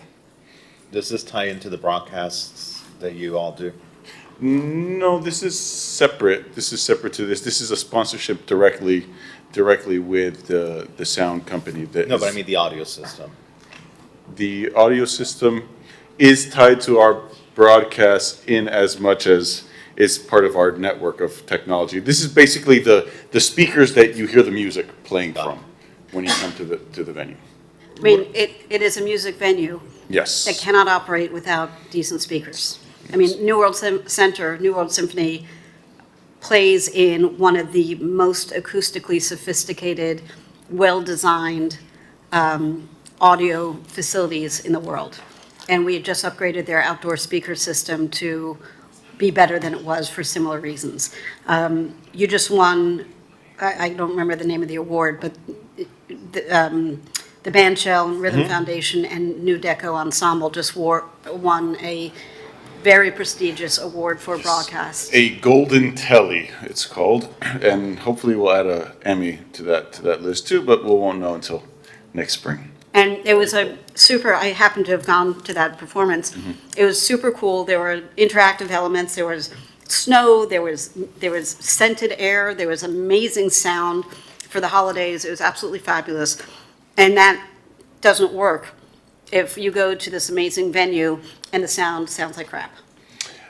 That is correct. And so, we're really happy that we've been able to extend the lifespan of the current system that we have as long as we have. That comes from a lot of maintenance, a tons of maintenance, all of which the Rhythm Foundation has paid for, all of that. And we think with this new system, it's gonna sound better. It's gonna bring us up to date with the latest technology. And as a part of the promise of this new point source technology, they call it, is that they're much greater control of the acoustic environment, meaning that you have better control of setting the limits of where the sound stops, controlling and containing the sound to within the ring of the bandshell. Adam, can you speak to the other items too, please? Sure. And then the other items that we had up there was the decking. So in the bandshell in the rear, there's an elevated deck, club level. So that request is to replace the top levels, the actual wooden decks. So not the structure of the club level, but the wooden decks, so where people walk.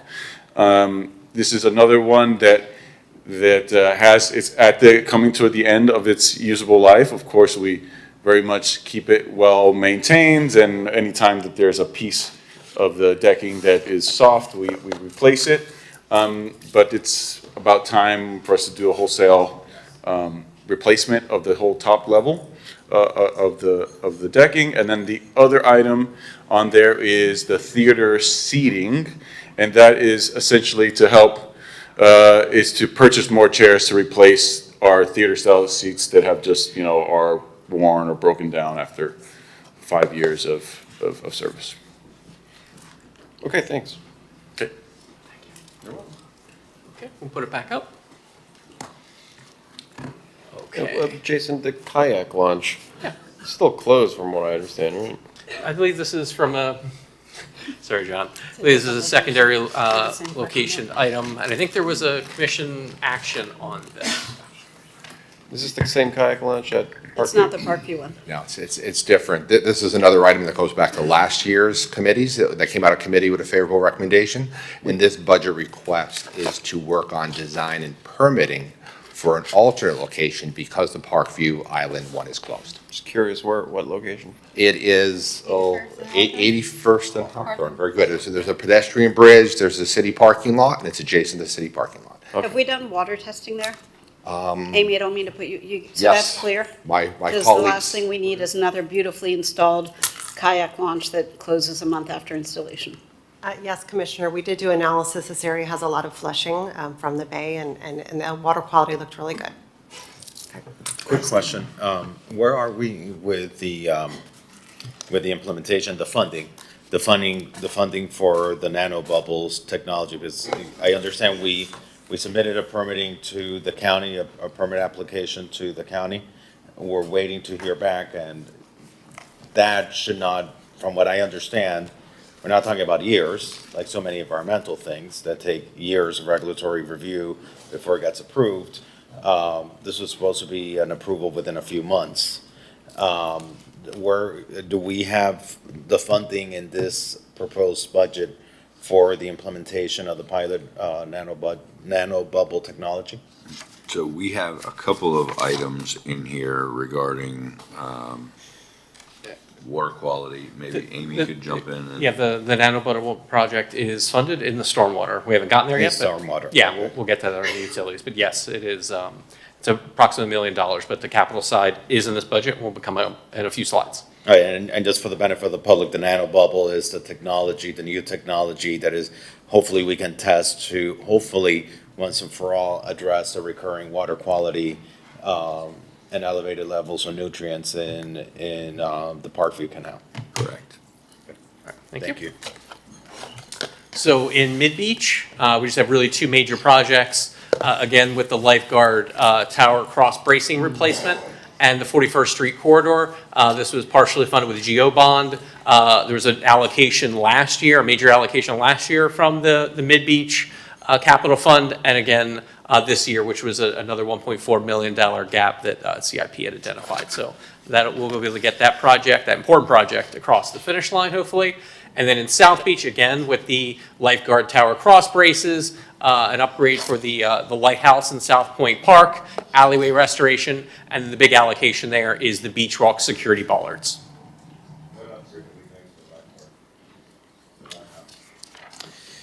It is a small... Always broken. Yeah, I think It's always broken. we've had some issues with the synchronization of the lighting and the, I get emails about it all the time. Well, not only that, but I remember, I thought you were being a bit heavy-handed when we first got elected about the fountains, and it's been magical since then, Yeah. truly. You walk by there, it's one of the gems of our city.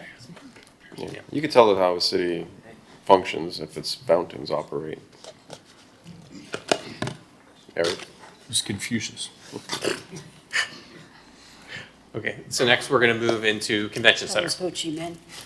Here, so Convention Center is an enterprise fund, so they have their own funding source for all their projects. There's a total of 14 projects that we're recommending, and the biggest project that we are funding is the roof replacement. So you may recall for the last 2 years prior to this, we have been funding as we go, and this would be the last allocation for this project, which is about $24 million. The aeroponic garden was a recommendation from the commission to ask us to try to fund that. The Convention Center team has asked to fund some, an activation space where the banyan tree used to be. A lot of the other projects are renewal and replacement projects at the facility. So they fund this? Yes, it's from the Convention Center fund. It's our fund, but all the revenue is less enterprise. expenses under Correct. enterprise. And there actually are dollars set aside from resort tax to, after we pay the debt from one of our 1% revenues, those dollars are set aside specifically for renewal and replacement at the Convention Center.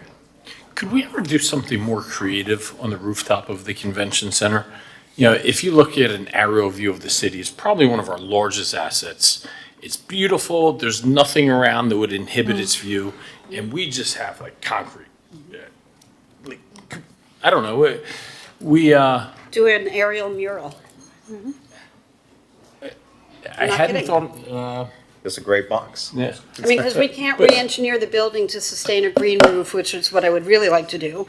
I know we've got an issue or an opportunity already to do a hydroponic garden that would take up part of the roof, if that's where it ends up going through Commissioner Dominguez. Do a mural. I mean, we have drone shots all the time. It's not expensive and it wouldn't damage the structure. I mean, I know a large portion of the roof is obviously at the parking garage, but I guess there is regular roof, and I'm not sure if anyone is able to speak to that, or see Marina coming up. I think at So one point Marina it can was. maybe speak a at little one bit point- about that. At one point years ago, there was a conversation of art there or something like that. It couldn't be used for anything recreationally? Or even Unfortunately, like, yeah, unfortunately, it's a weight issue. We've looked at a lot of things, everything from solar panels to green roofs. But if you're talking about the 500,000 square foot area that's just over the halls, it is definitely a weight issue. So there's very little we can do there. That's the area we are re-roofing. So it will have a new roof. As far as doing art there, you know, I'm sure we could maybe look into something like that. Just Look, you're gonna- painting something or That's having exactly- something. You could literally just have somebody paint waves on it so that it looked like a swimming pool on top or the continuation of ocean. It doesn't need to be a big fancy anything. It could just be, like the way that the water towers are painted to look like pools, right? Yeah, It doesn't need to be a super fancy artist. It just needs to be like, Right. awesome. And it's the weight of the paint. That's it. I think that's something that we can Yeah, look we into. could look at Welcome to something Miami like Beach that. as you fly over, that's something. Oh, like that could be fun, As like the one of helicopters are those little going by. postcards, the retro postcards that say "Welcome to Miami Beach." So when I was the Expressway Authority, we did that with hedges. If you fly along 836, you'll see "Welcome to Miami-Dade" in hedges along 836. That would actually be really funny, and I love that idea. Something we'll make We a could note look to at something. take a look sure. at and see if they can fund. Okay. I'll ask, even though I know the answer, because you're clear, there's nothing like we could do that would be a long-term revenue generator, put an outdoor area that the convention center would be able to utilize for concerts or after convention, happy hours, meeting places, things like that? You mean on the rest of the deck, which is where the parking is? Because up there, Yeah. nothing can, we can't, it was never designed to take that kind of weight. On the parking deck, it is designed for the live load of cars. But the problem you will have there, which we have looked into this before, being able to program it and put a tent or put some kind of footprint there, is that you don't have the exits. Yeah. There's not enough egress in order to have a volume of people in one location. And I ask that you see the great work Freddie's done, and the caliber of conventions that we're having is very congruent with the direction we're taking our city in, right? It is just course. top notch. So Freddie, congrats to you and your team. It's really going hand in hand in the direction we're trying to guide our city. So, Absolutely. Okay, I just wanted to Okay. inquire. Thanks. All right, thank you. We'll put it back up. And we're gonna move on to City Center redevelopment. Fund. Just a quick question. Do you know if the Convention Center Advisory Board has had an opportunity, because I know of all of our advisory boards, I think one of our most robust advisory boards is the Convention Center Advisory Board. And you all have presented this to them as well, right? I have to ask the Convention Center Facilities Department. I know most of these are renewal and replacement, the big one being the roof, which I know, I'm pretty sure had been discussed by the advisory board, but I'm not sure if any of these other electrical upgrades or CRR projects have been.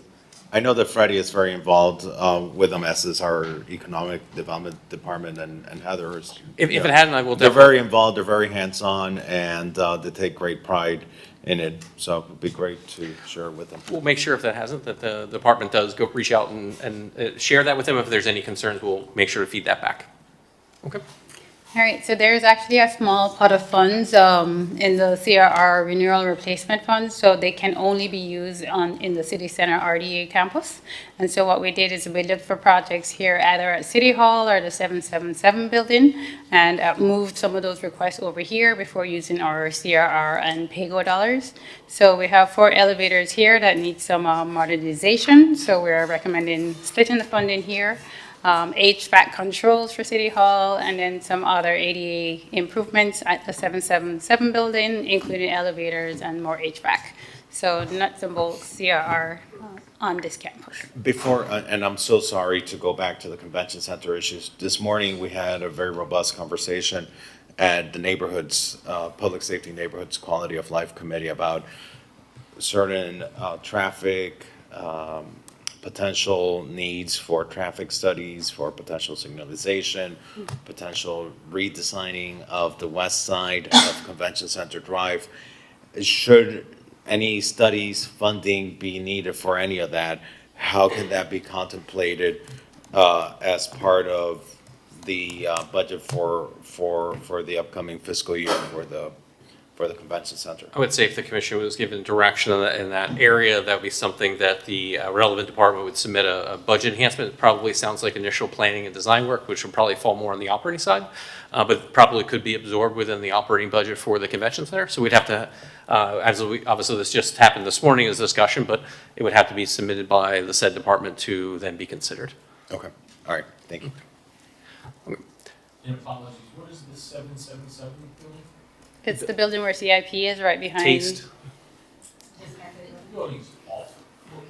What are we doing? Like, what is that? It's the city's office building. Was purchased a number of years I don't ago. know. Is anybody proud of that? Like, walking past City Hall, does that look like a great facility? Like, I don't know. I do believe that, you know, we're also putting, I think, like close to $1.3 million of CRA, RDA city center dollars towards the 17th Street garage. And, you know, we're investing in buildings here in this city center campus that I don't know what is the useful life. Yeah, exactly. Of these buildings in city center. And I do think there comes a point where maybe nothing is going to happen, you know, over the next 3, 4, 5 years, but you need to start thinking about the planning of this area. What is the future need of this area? How much money do you continue to reinvest into these buildings if there is a better use of some of these parcels in city center? And as part of the discussions that we want to have, I believe, as part of the 17th Street Master Plan, if we are going in the direction of protecting Lincoln Road as a historic district and not encouraging any type of redevelopment there, shifting that potential redevelopment to 17th Street. And as part of that, analyzing what the city center district looks like and how can these lands be better used. What is going to be the future need of City Hall? You know, we continue investing money in this building, and this building itself, you know, has its challenges, even down to the flies that we can't get rid of from this building. So I think it's a great question you're bringing up, Commissioner Magazine. Yeah. And I want to say we had the same kind of theoretical discussion, whether last budget season or the one before. I don't know if it's the administration that should do it or we should do it legislatively. But I like where you're going, Commissioner Fernandez, just kind of a master plan. We're just piecemealing this together. And it has nothing to do with what's inside of that building, but or the great work that our employees do in there. But when I drive down 17th Street, and I see that building, I don't say, wow, that is Miami Beach City Center. I go, ooh, oh my gosh. So are we throwing good money after the bad? You know, I just think we can be a bit more world-class seeking for our own city center than the product that we have there. So the city acquired that building. We did not build that. I think that's probably why it looks the way it does. Yeah, yeah, I don't know if it matters who built it. It's just. But hearing you loud and clear that we want to do a long-term vision plan for what this campus looks like. I think this campus and 17th Street. You know, I think, and I think that's the broader conversation. I think there's a lot of opportunity, missed opportunity with our city center campus, most certainly. I would like to see if we have RDA dollars that are available rather than continue putting dollars into infrastructure that might be past its useful life, putting dollars into what is the master plan and what is the vision, you know, making sure that we have the dollars to be able to start looking at the master plan for City Center and 17th Street.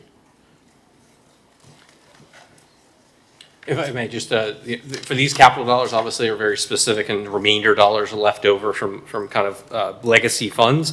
On the operating side, as you all recall, our local agreements, I think, which is on the 6th or 7th Amendment with the county, doesn't allow us to add any additional RDA expenditures.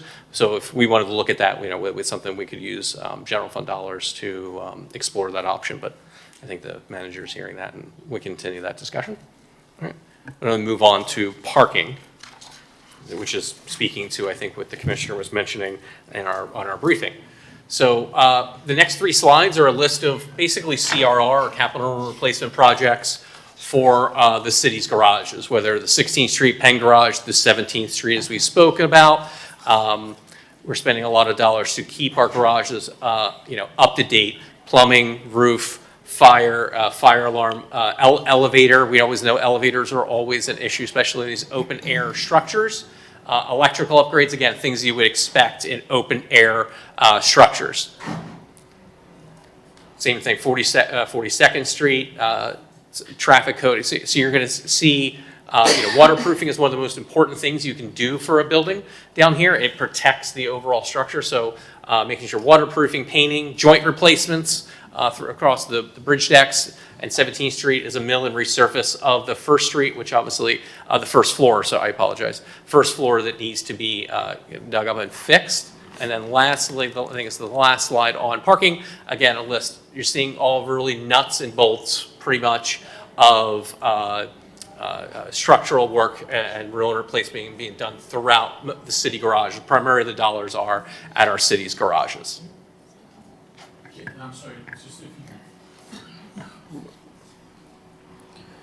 While he collects his thoughts, Jason, I had some questions about the cameras. Where was that on the convention center? The cameras. The one you spoke about, that was back in Pago. fund. I believe it was Pride Park. CCTV camera installation. So it was the purchase, I want to say 19 cameras along with the infrastructure. And I think the detailed estimate was provided to you this morning from police. And it looked like from what I was looking at, most of the dollars are in the infrastructure itself, running cable, running conduit, electrical, power, things along those lines. Was it 13 or 19? It was 13. Oh, it was 13, I apologize. And how much was it? 125, including the infrastructure. 125,000? Yes. Is it here? Can you go back? No, that was in the, back in the Yeah. very beginning of the presentation of the PAYGO. Okay. But that detailed estimate you asked for was provided to you. And I while, think- sorry, go ahead. So it's $125,000 for 13 cameras. Has there been any issues with Pride Park? I mean, why do we need? I'll ask police to come up and speak about that project.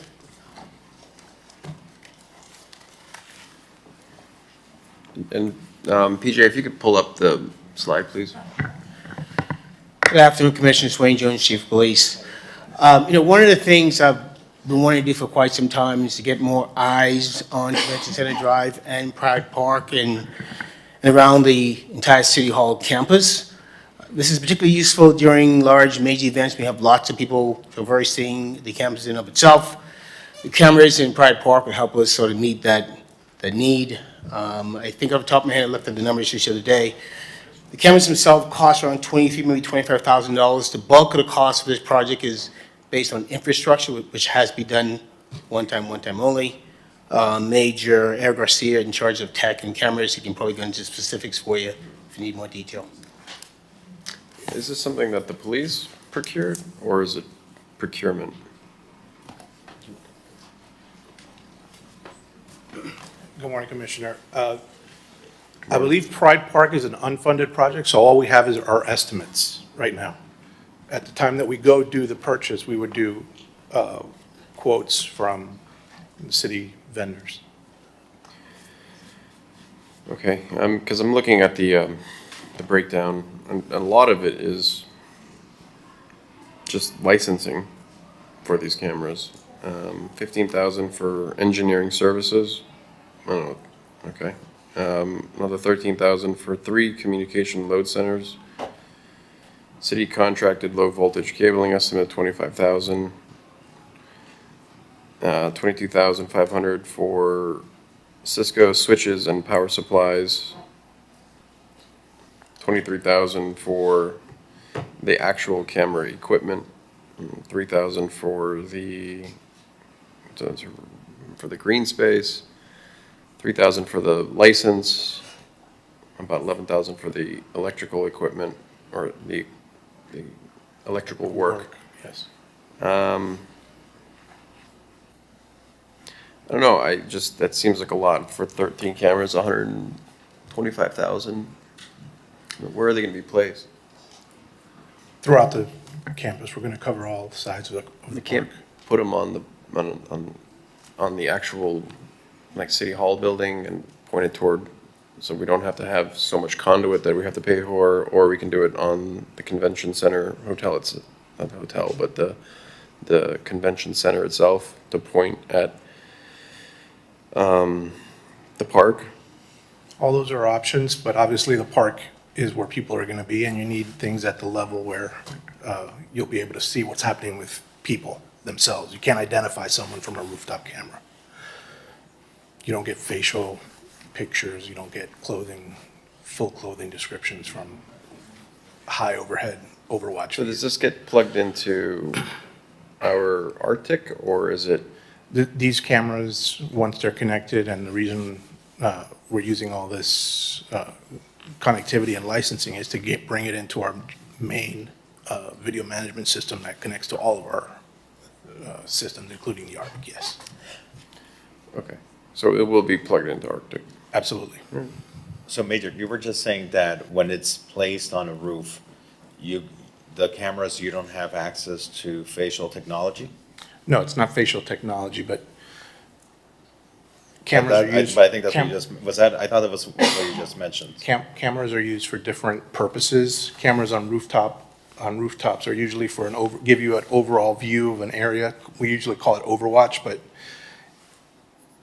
in order to identify someone, you need a camera at human level, not from above. In other words, Because when I went to the Arctic, there's a couple cameras that you have on top of some of the buildings, and they zoom in, and you can see someone's face. yes, sir, but they're not recording someone's face at the time that an incident occurs.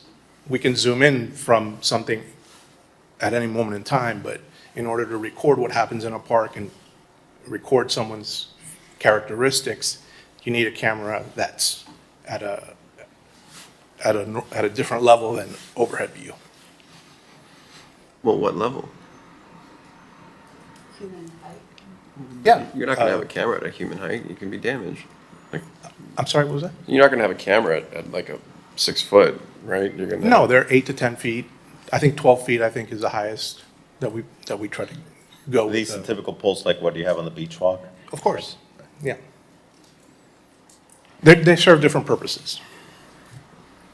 Okay, I mean, I don't know, I think that, spending 125,000 on 13 cameras, I mean, it's a lot.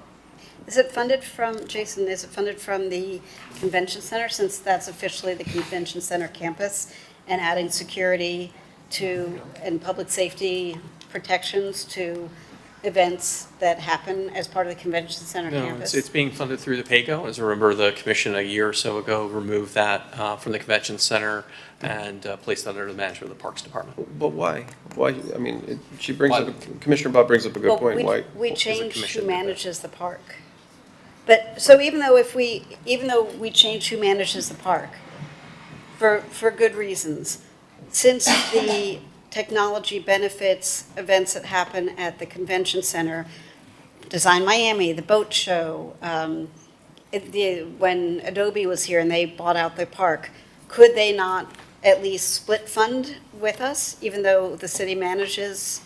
At the end of the day, it's the commission's decision. It wasn't one that we would recommend just based on the management structure of it being under the city's general fund with the parks. If the commission wanted to use convention center dollars to fund this project, it would be within your purview. Obviously wasn't how we had recommended it.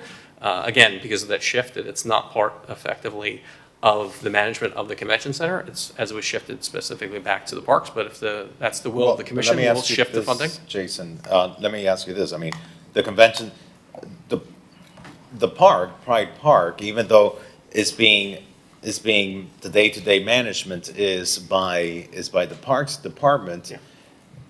The rental of this facility, that's being packaged by the convention center.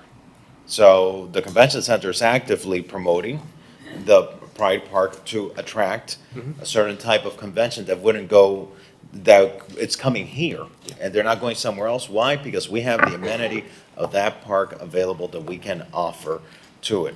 And so to the extent that we could use funds, such as convention center funds that have limited and restricted uses to fund something that benefits the convention center, we should, because now we can unlock general dollars that we can use for some of our other needs. But yes, it's managed by the Parks Department, but the ones that really benefits from it is the convention center, because they are actively packaging this and promoting it.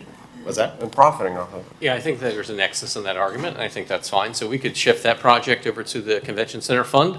And then the dollars that were in PAYGO, I would recommend that, remember the bridges project didn't have enough funding, so we just transfer that 125, which was part of PAYGO, to supplement the bridge project. Which was a bridge project? There's an annual allocation to the Public Works Department to do rehabilitation and renovation of the city's own bridges. And we were able to get most of the funding for it, but not all of it. So I would just recommend that, just like the security ballers, when we remove funding from something else, is so we can, if the commission seems okay with that, we'll show the 125,000 being moved to the convention center fund, and the 125 that was in the PAYGO would be added on to the citywide bridges project. I would totally support that. Yeah, but, I mean, that sounds great, but what other options are there? Right. I mean, I don't want to just do it on the fly to say, like, we're going to fund the bridges. I mean, that's important, but are there other just as important projects that need to be funded, that we should all They're all decide listed on. in, they're all listed in your agenda, I think on pages, what is that, sorry? 59? Well, no, those are all fully funded. I think it's the pullout.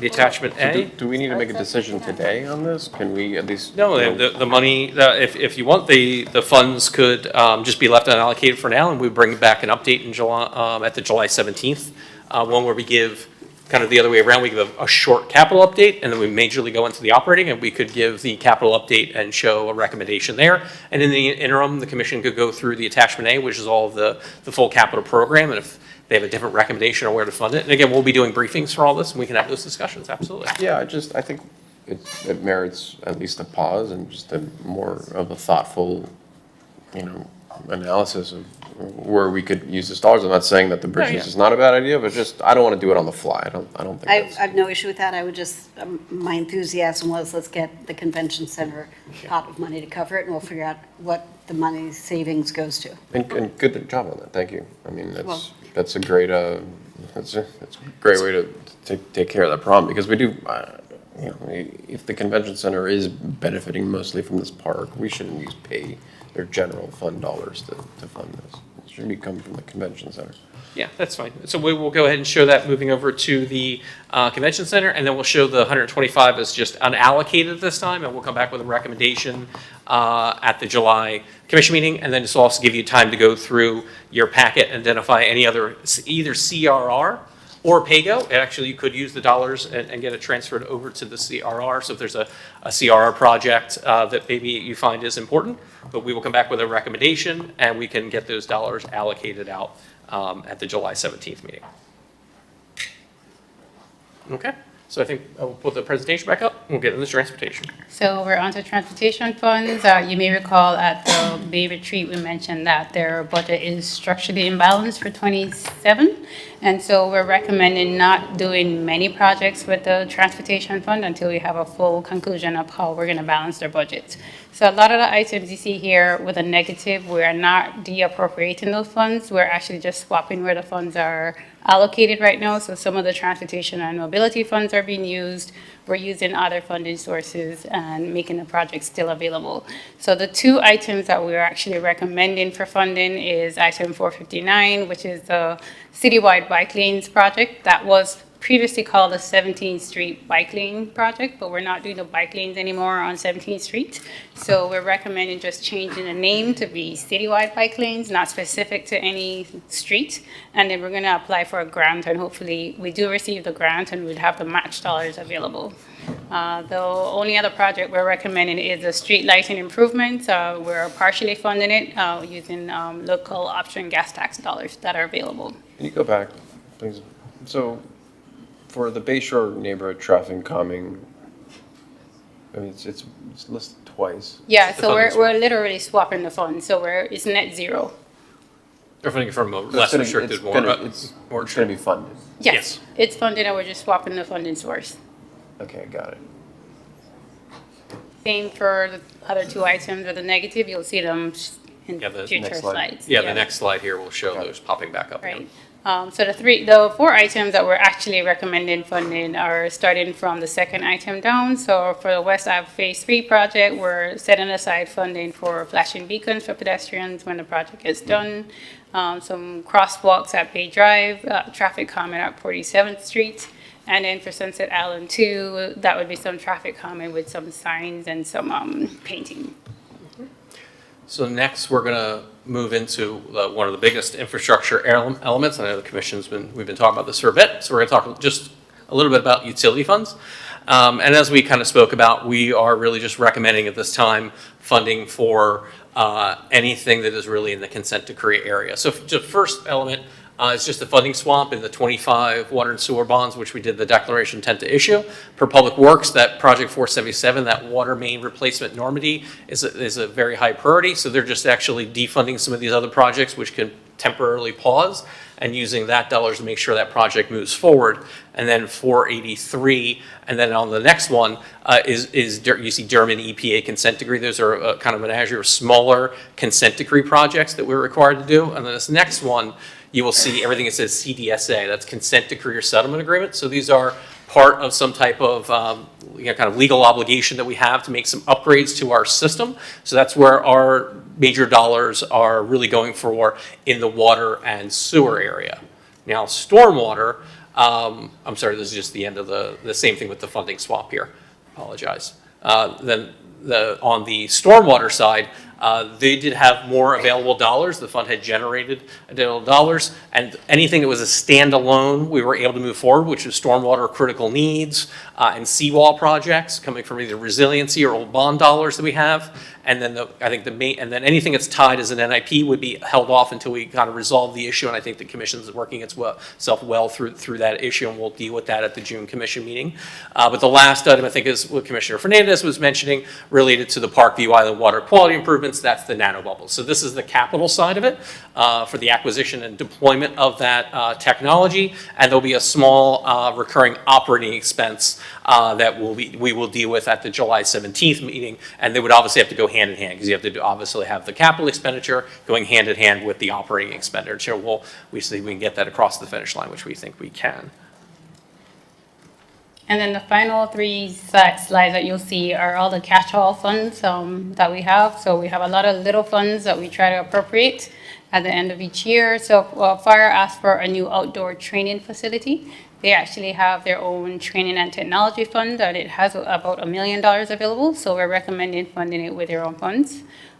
Big ticket items here, the Marine Patrol dock improvements. We funded most of it in PAYGO dollars, but this $240 came from the settlement agreement at the marina. So they had a contribution to the project of $240. The Parkview Island entrance sign, entrance improvements, and the Allison Park dog park improvements also came from the Deauville settlements. So we're appropriating the dollars per the settlement agreements. The other two items, well, the rest of the items are split funded, so you're literally seeing the smaller portions of projects that we discussed in prior slides. Then this funding source, I'm sorry, what's the funding source here?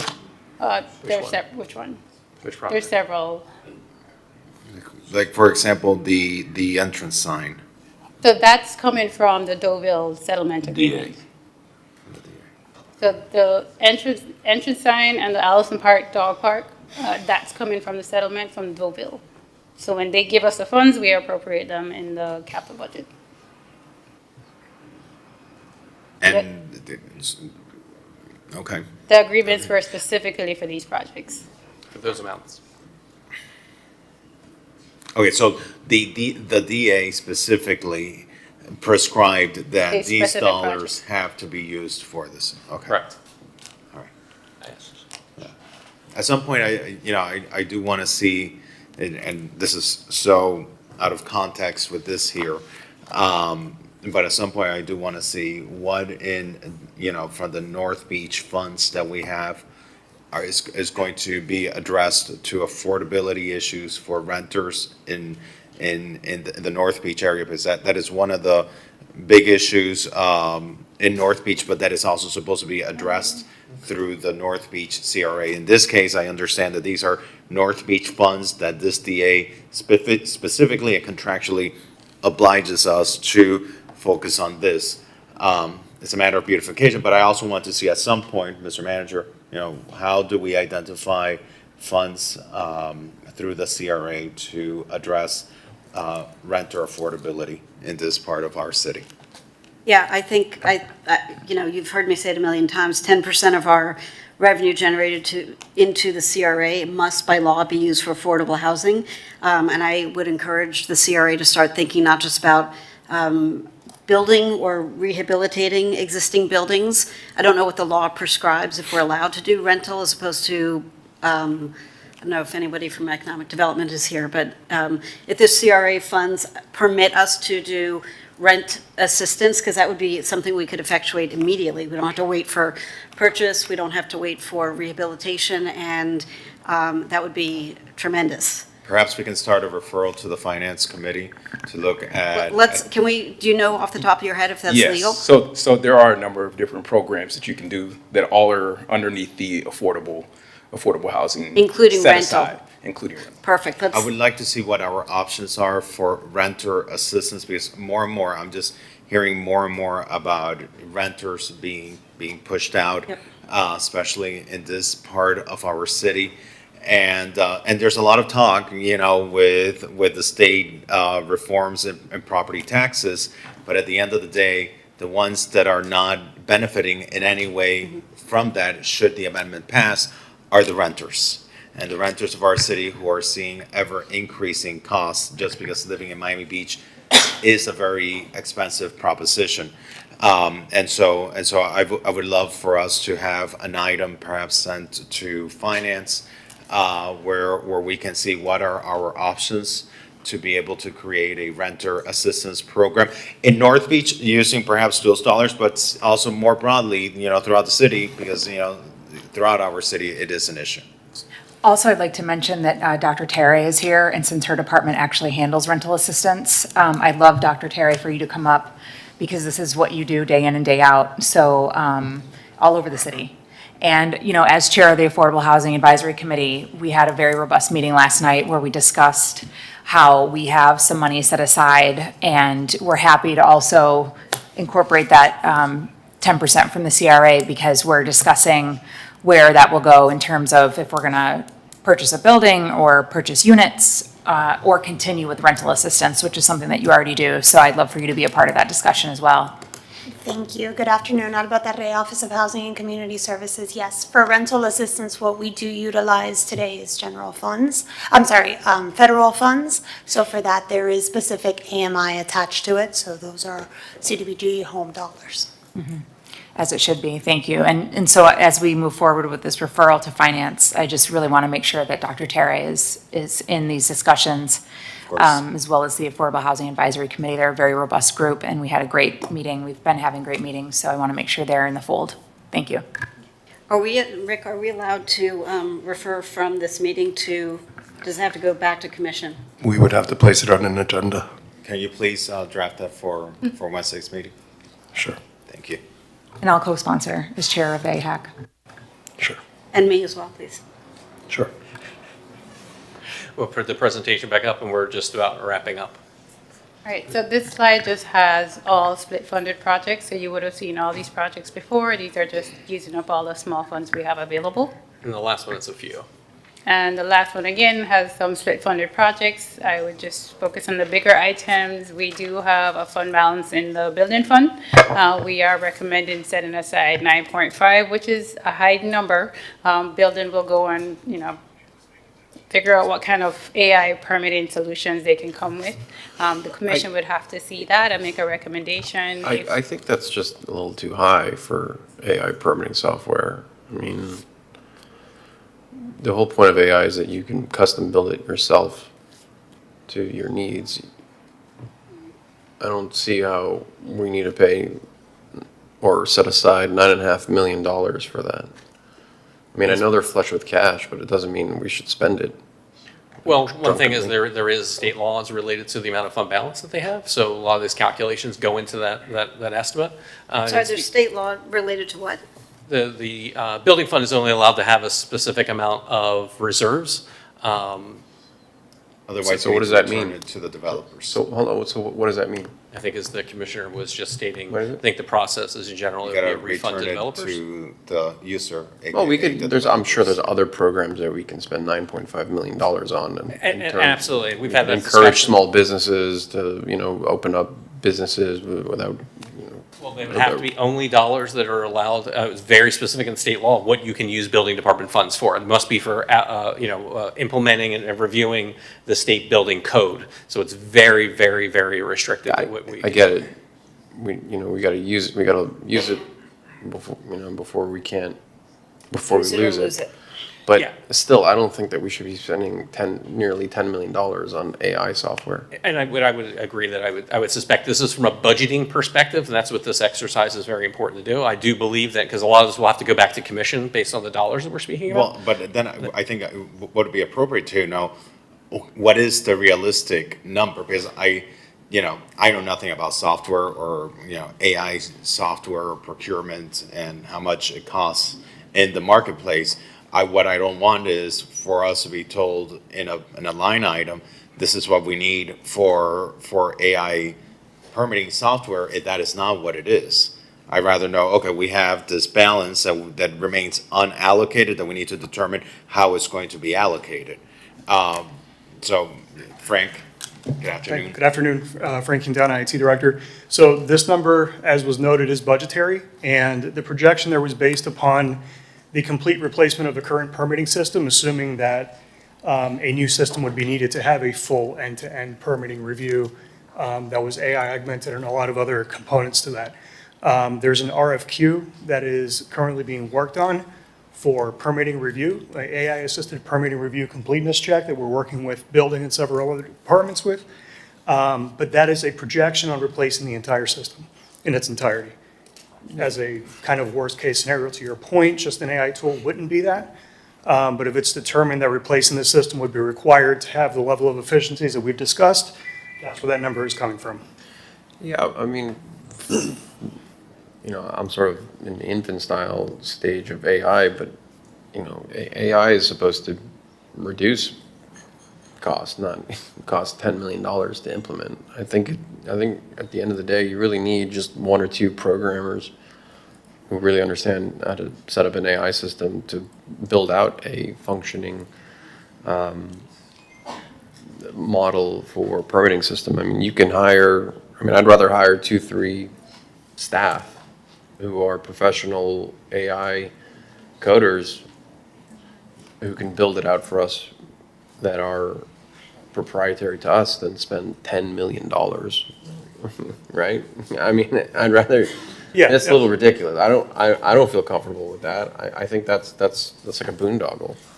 And Frank, I agree. Do we put together like a little AI committee where we can rely on some resources from outside of City Hall as well? Right, this is a very quickly evolving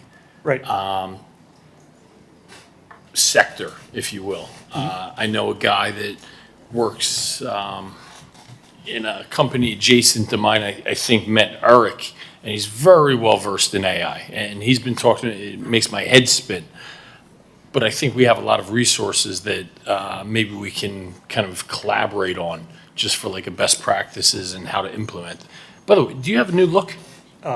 You look cool, dude. Is that better? Is it the beard? No, is it the beard or something? You look pretty cool, I must say. But go ahead about the AI czar. So we do meet on a regular basis. I have his high school yearbook picture, by the way. Oh, don't do that. No, put away. I'd like to. I was digging it. Don't change anything. Going back to your question about the community and what we have with some of the businesses in the area, we meet, I want to say at this point, probably weekly with someone that's bringing something that has either come through, the office of one of the commissioners or through our, technology circles. You'd be the point of contact? You'd be the Yes, I'd be the point of contact, yeah. And we meet on a regular basis. Carlos and Vince and I, have met as well with some companies that are projecting that. We've built a number of tools internally, obviously not to that scale.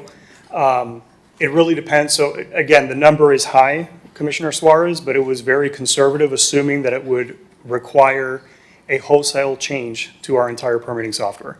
We don't necessarily know that would be the case. There are ways to wrap what we have in that. So I'm being, totally transparent and fair. I asked AI. It is a $9.5 million build out for a permit system in Miami Beach excessive. And it says it depends on what a building permit system means. If Miami Beach paid $9.5 million for a complete enterprise permitting platform replacement, including software licensing, custom development, workflow automation, online citizen portal, document management, plan review tools, GIS integration, migration of decades of permit records, training hundreds of employees, multi-year support and maintenance, then $9.5 million is not automatically excessive. Large municipal software projects frequently land in the $5 to $20 million range, especially when they replace legacy systems used by multiple departments. So, that being said, is that what this is intended to do? Again, from a budgetary standpoint, we were assuming that if we needed to leverage the amount of automation that needed to be required with the complexity that we have, it would be somewhere in that ballpark if we were to replace an entire system.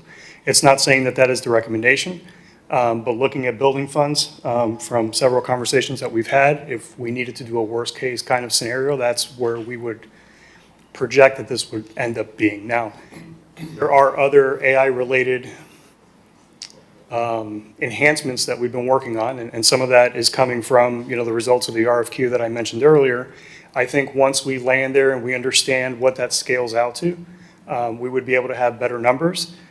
While we can and have built some AI tools here internally, there is a level of complexity. And when you have an enterprise system, many times it's a closed system, so you're limited into what you can and can't pull from, which kind of also leaned us towards what would the cost be for a complete replacement if we went that route.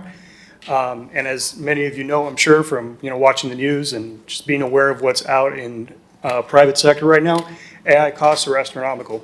It's affected everything we do, from buying laptops and servers and storage to software licensing.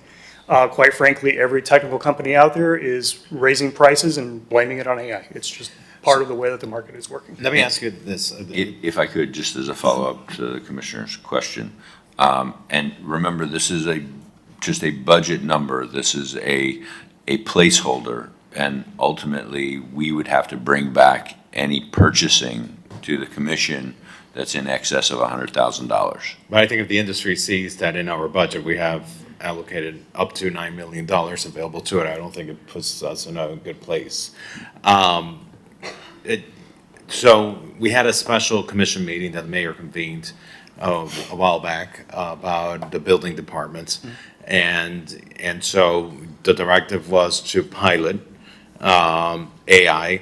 And so you all put together an RFQ for that, and that went out in March, and people were responding. It was a 30-day response period, if I recall properly. There was a 30-day response period due to the interest in that proposal and the amount of follow-up questions that we received. We had to extend that deadline a number of times just to allow the bidders appropriate time to bid on it correctly. And we are finishing the review, the technical review of the responsiveness now. So I expect that's, on my shop primarily. Christie's team has been very supportive on helping us with the proposal portion, so we should be done with that here shortly. And then we'll be able to, well, I don't want to speak to the procurement process.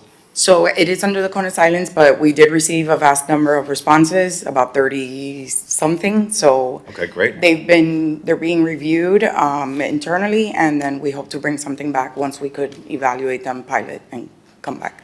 Yeah, because I just want to remind everyone that the intent of the commission was that while we understood that full-blown implementation of an AI system might be more involved and might take a longer period of time, we really pushed for there to be pilot quickly implemented so that the public could start to benefit from the efficiency and the time savings that it would generate. So by when, given the extensions you had to provide in order to provide for proper time and competition within the marketplace, by when do you anticipate having a recommendation from the administration for the commission?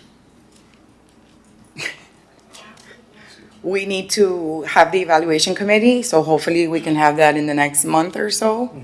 And then if we're able to do that, I don't see why maybe after the break, September, if possible, we can shoot for that. Okay, because We can once we approve the contract at commission, you still have to implement the system. And I think, I just want to remind everyone, the whole idea was urgency. We didn't want to wait a very long period of time. We want this implemented.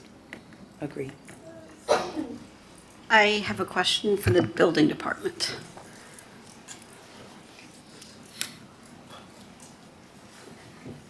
So when we, hi. Hello. Hi. When we purchased Betsy Perez's house 2.5 years ago, one of the uses was going to be an outpost of the building department, along with other city services in North Beach. That's what we identified, that's what we said we were going to do, that's where the money came from. That is no longer the case. We have collectively changed direction, and we have had to repay that $6.5 million to the building fund. I did not know that there was a limit of how much money you could have in reserve. I also know that our former building director was talking about acquiring space to have a permanent home in North Beach.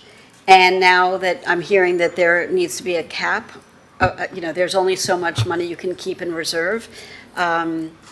Where are we on that? I mean, real estate, let me just finish my thought for a quick second. Real estate is only getting more expensive up there.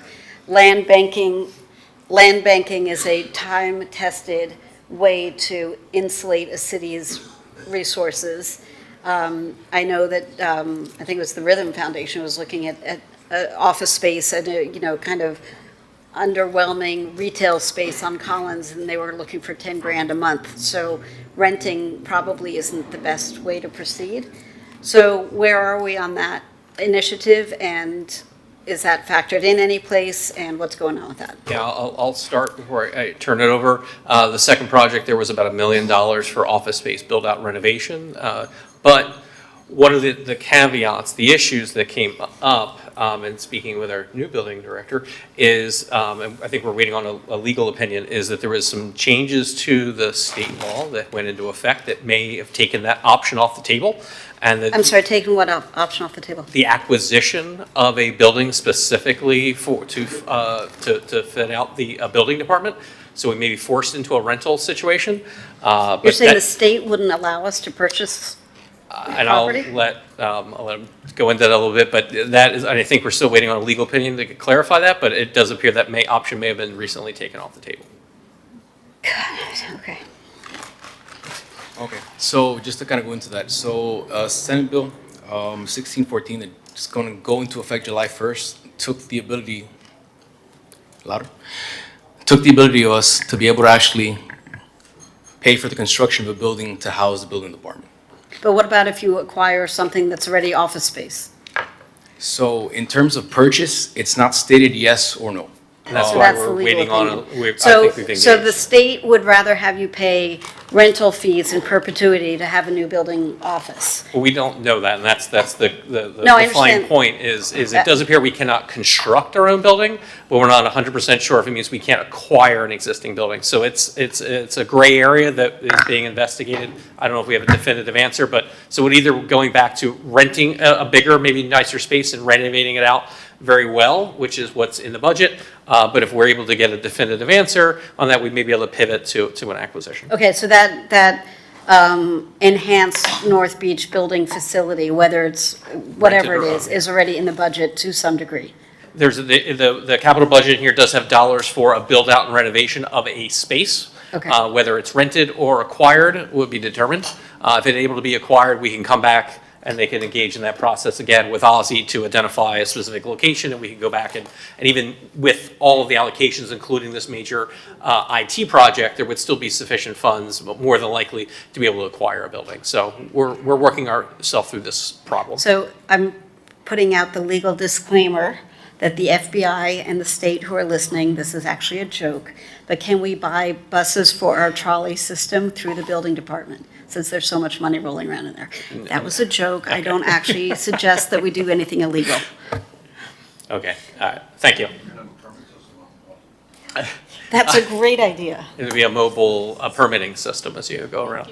Well, I like the out-of-the-box idea. Well, So if I could on that, I also just want to give everyone a heads up that there's going to be a report that's coming out on the agenda that prints today that talks about all of the far-reaching implications of that state legislation that passed in May that goes into effect July 1. So they gave us less than 60 days to implement significant changes, including changes in our fee structure and basically upending everything that we do in the building department today. So there's a lot of flux going on right now. Home rule, what a cherished memory we have of home rule. all right, thanks. And then we just have one last item. Yeah, the last item is vehicle and equipment replacement for next year is $10 million, and the majority of those are for equipment and vehicles for police and fire. And then I just finally want to walk you through our next steps, because this is, let's remember, this is a budget that won't be in place for another 3.5 months. So this is a long, in-depth, transparent discussion that we have.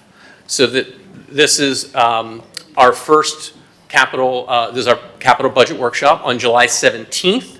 We will do the exact opposite, where we'll have a short capital update on where we are as we closed out FY25 and or if we have any additional dollars. And then the major one will be the operating, and that's where you talk about the rollback rate reductions and any enhancements that the manager would be recommending as their preliminary budget. Then the commission on July 22nd would set the maximum millage. Whether that's rollback or not, you can always lower the millage at the first or second hearing on September 10th or 23rd, but you set the maximum millage, which goes out in your trim notice in August. And based on the manager's preliminary budget and all of the adjustments that, we have a few in the capital one we've talked about today. We'll talk about them again more in July. And then on the operating side, they will deliver the preliminary overall budget, and those will go out. We'll have our 2 public hearings, and then on October 1st, the new fiscal year starts. So, and this is circling back to what I said at the beginning, I feel strongly that we should spend some time. It doesn't have to be all evening, but starting these brainstorming sessions. I mean, the news we're delivered here is that we're going to be facing at minimum a 7.6, 7.9? 9, somewhere in that range. $1 million deficit, and if we follow the legislation that we passed, a $17.9 million deficit. I don't think that's appropriate to make those decisions and not even prepare for it just in one afternoon budget meeting in July. I think we need to sit up here and kind of appreciate the situation we find ourselves in, and while not getting into specifics, at least talk high level about how we're going to achieve some of those things. And Jason, I'm not putting you on the spot at all because I'm not expecting a presentation prepared, but if my colleagues are up for it, at least maybe a half hour or something like that to start preparing for how we're going to manage towards, at minimum, an $8 million cut to our operating budget. Well, I can just say a couple things to that point. One, wherever that cut level ends up in the 7 to 8 or up to 15, $17 million, that'll be the discussion. But just so, yes, we will have a very long and in-depth discussion in July, but that is not the be end and end all. That is where you're going to hear the preliminary, recommendations of the manager. There will things you will be fine with. There are some things you will maybe not be so fine with. You will give feedback, and then we will take that back and make any adjustments through August. So when we come back at this first budget hearing in September, there's another opportunity to kind of continue to refine. So maybe this big pie, and you say, I'm good with this part, but not good with this part, switch this out, give me something different. So there will be more public meeting opportunities, because when you first see that data, you've had the program budget for a bit, you're going to get the detailed line item budget, and you're going to get our recommendations on enhancements and reductions, and you'll have this whole list of additional enhancements that we're not recommending because we're trying to meet our balanced budget. But I don't think that's what Commissioner Magazine was intending. I think what he's intending is having another conversation, a little bit more high level, perhaps.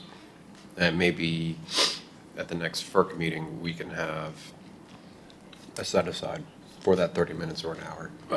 I was thinking now, I mean, we're all collectively together, but just, Eric, where's your head at where some of this is going to come from? Like, I don't mean, line item 459 of $118,000, but where are we going to start making some of this up?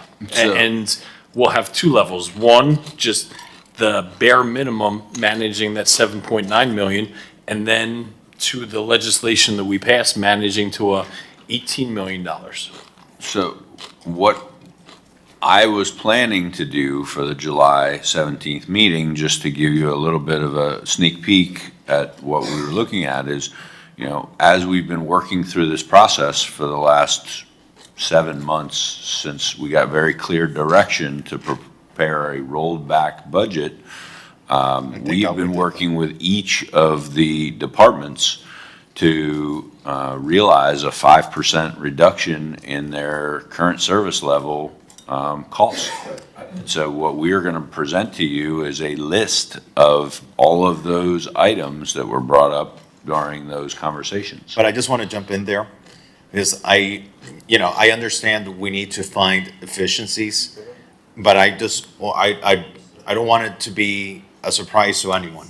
When I ran for the city commission in 2021, I ran saying public safety is my top priority. And I'm not going to support any cut. Police, fire, ocean rescue, those are areas that I do believe, regardless of what happens with a voter amendment, regardless of our desire as a policy to have a rolled back budget, those are areas where we do not take away from the level of funding. Those are areas that I believe every government, every municipal government, our main purpose is always to protect life and property. And that is the very basics of local government. Ever since I started working in public service at the age of 15. This is what you learn. Local government, you're supposed to provide for the very basics. And, I'm going to be very strong about, while we do want to see a rolled back budget, while we do want to see efficiencies, there are places where you take funding away from when necessary, when you have to, but most certainly not police, fire, ocean rescue. There are certain things like maintenance of parks, streets, and sidewalks. Those are just very basic levels of government where I do believe we do have to maintain the level of service that we provide, and then you look at the other areas. Just want to be very clear and transparent about that in my position. If I could add to that, is that I think what the manager was getting to is since we have an opportunity here, because though we only have to, and these are still preliminary numbers that we won't know till July 1st and get the final numbers, but if we're to let's just say they are correct, and $7.9 million, what we know we need to cut to make a balanced budget, but you're going to be given a menu of $15 or $16 million, you'll have those options. Without having to, you'll be able to have those options and remove those reductions if it's something that's not palatable to the commission. And I think that's the great opportunity that you'll have through this process. You won't be forced to do $15 million worth of cuts. You'll have to do 8, let's say, and you can meter yourself down a little bit. And again, if there's some more that are not, you could give direction and say, well, come back with something more in September as an example. So you have a good opportunity here. You'll have a menu that you don't have to take the full thing. You can take some things that will not be palatable to some. And let's say we get to that or even $10 million, or X, what Commissioner Fernandez mentioned. What is our path there if that entire, 62% of our budget is off the table? Is off for what? Is off the table. I'm not sure I understood the question. Right. If that 62% of our budget is public safety in general, if that is off the table for reductions, where do we come up with $10 million? And can I just chime in before you chime in, Jason? And just philosophical discussion, I don't think any department should be exempt from review, right? I think there are inefficiencies in all of our departments. That doesn't necessarily mean by us having to review fire and police's budget is somehow anti-police or anti-fire. I don't think it's a golden cow that we just don't ever touch or scrutinize. I think it's the opposite. I think it makes it better because, if they are running more efficiently, that's good for everyone. It's also good for the department. It becomes leaner, it becomes more efficient for public service.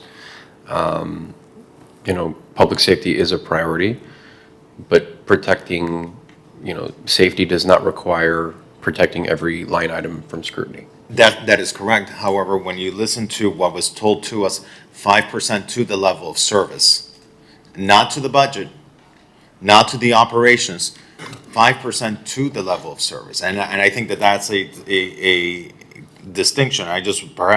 Maybe I misheard, but I just want to make sure I understood correctly. Where is the cut coming from? But I just want to make sure I Maybe understood. maybe there's a properly. nuance, Mr. City Manager. Are we, you know? But I need an He answer did to say my that. question. So the CSL budget is what we have. What is CSL? Sorry, current service level budget is what it would cost to provide the exact same services this coming year as cost us the prior year.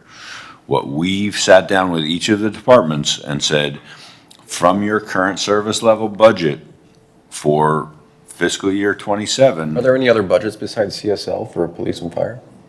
Sorry? Are there any other budgets for That's, police and fire? that's overall, when we do the budget, we start with a baseline, so everybody's budget is baseline, how much does it cost next year to do what we're doing right now? But I think, but I think if, and I don't want to speak for you or put words in anyone's mouth. I think from our perspective is how do we deliver the same level of service more efficiently? And that doesn't mean taking away from the service level.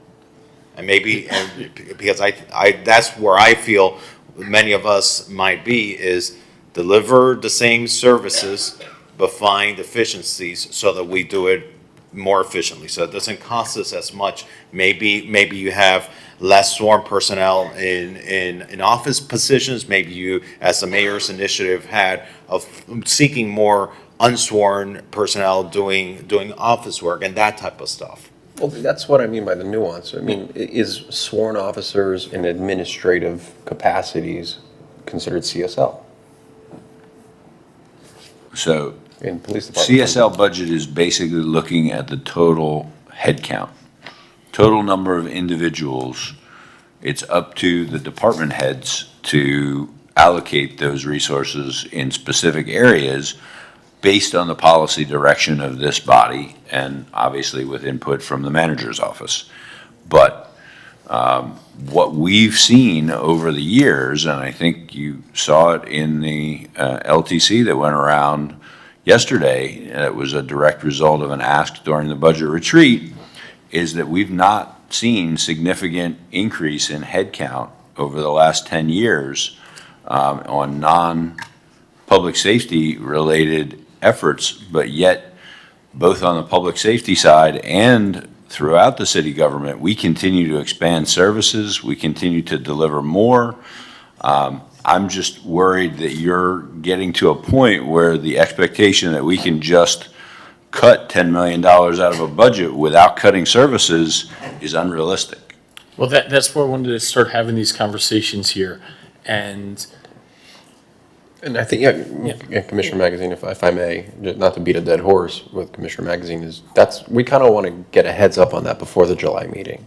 Is it possible to do that perhaps at a FERC meeting, at the next FERC meeting, where we can set aside another hour and get a preliminary draft of what staff is coming up with to do, at a minimum, obviously 8, but remember, we all promised the residents that we're going to be doing a rollback rate. We made a promise to the residents, not, it wasn't a promise to me, it was a promise to the residents that we're going to lower your taxes and not raise your taxes. So, I want to make sure that this is not coming as a shock, and then come July, we just have to, make these adjustments. I think Commissioner Magazine is very correct, where we should have as much advance notice of this as possible so that we can really go over it. And I think, if I can, Jason, high level, where I'm thinking this goes, right? And I've said it for 2.5 years, because it was very easy to see the trend line of where our expenses were going and just expecting a decline in the growth of our assessed valuations. I've said this exact phrase: we need to do more with the same, or else one day we will be forced to do more with less. And I hope we can get to this point without doing more with less. We all need to push ourselves to do more with the same. So to the extent, whether it's in any department, including public safety, including our police and fire that I think the absolute world of, right? If we have an output of 100 by 100 employees. So you have output of 1-to-1. If two people retire or step away from the job, where we're not forced to make cuts, but we have less people because of attrition, what we're going to need is not maintaining that 1-to-1 output. We can't say, well, we're going to get an output of 98 because we have 98 employees. We need to keep that output of 100 through 98 employees, right? We're going to need to ask more of all of us, ourselves, our city's staff, administration, and our frontline workers, right? And that is the only way we will not be forced into making forced cuts, okay? If we do not address staffing levels proactively, we will be forced to do so through headcount reduction. And I never want to do that. I think the world of every employee here, right? So we need to ask more out of every single one of us to maintain current service levels and actually go above and beyond that with a little less resources. Because if we don't do that, we're going to be forced into reductions none of us want to make. If I could add to the conversation, because it's not a one-way street, right? We have a police and fire and ocean rescue services to handle the very many major events that we have in our city, right? We talk all the time about the fact that we're an 82,000 person city. Well, that's true on a Tuesday afternoon, but on a Saturday evening in December or for the next 6 weeks, we're a 500,000 person city. And so the two other things that are part of this conversation that are not part of the budget process per se, but are a conversation that needs to be had is how much do our events that we welcome to our city generate for the greater good, right? Because if they end up being a bigger drain on our system and services and staff, what's that? Then maybe we should do fewer of them. And I'm not talking about the really big, impactful ones that define the city, but, you know, not for nothing. We've had Art Basel in December. We had the Food and Wine event in February. We had the month of spring break. We had, which was great. We had, where are we now? What month are we in? June. We've got FIFA going on now. We had Memorial Day. I knew I was missing one. So that is every single month, basically. We have major impactful events in the city, which are amazing, and we love them. But that's also why our staffing levels of sanitation and fire and police are at the levels where we are, because we couldn't handle those events with the level of security if we were a city staffed for 82,000 residents. And that is a fundamental philosophical discussion that we will need to have going down the road at some point if we do not find other ways to generate revenue that are not based on property tax. So, Or fees on our residents. or fees on our residents. So bringing new industry here, you've brought in several. I'm having conversations with the city manager and with people in the county about revving up our film industry and generating income from that to transition the city from a seasonal, event-driven, real estate-based income-generating town to something that is year-round, sustainable, has growth opportunities. Is a philosophical sea change, the same way that reinventing Ocean Drive and South Beach as an arts and culture district as opposed to just entertainment, not getting rid of entertainment, not getting rid of events, not getting rid of the beautiful real estate that drives so much of what goes on here. But if we want to be something else and protect ourselves, insulate ourselves from these kinds of discussions every couple of years on the whims of somebody else's economic decisions, whether in the state or in the country, we need to think differently about what we are as a city and as a community. And that's not a conversation for today or even really for the rest of the budget process. But it is a conversation that we should all be thinking about as we go forward and think about our legislative priorities, the policies, what we want to incentivize here, who we want to attract, what we're going to offer. I mean, we talk about it all the time, that we have world-class parks and rec. I mean, really, kudos. World-class parks and rec, from the facilities, the weight system notwithstanding in North Beach, we'll take that off. No, but seriously, from the facilities to the staffing to the programs that we offer, we have world-class arts and culture. Again, from the facilities, the actual facilities, to the programs that we offer.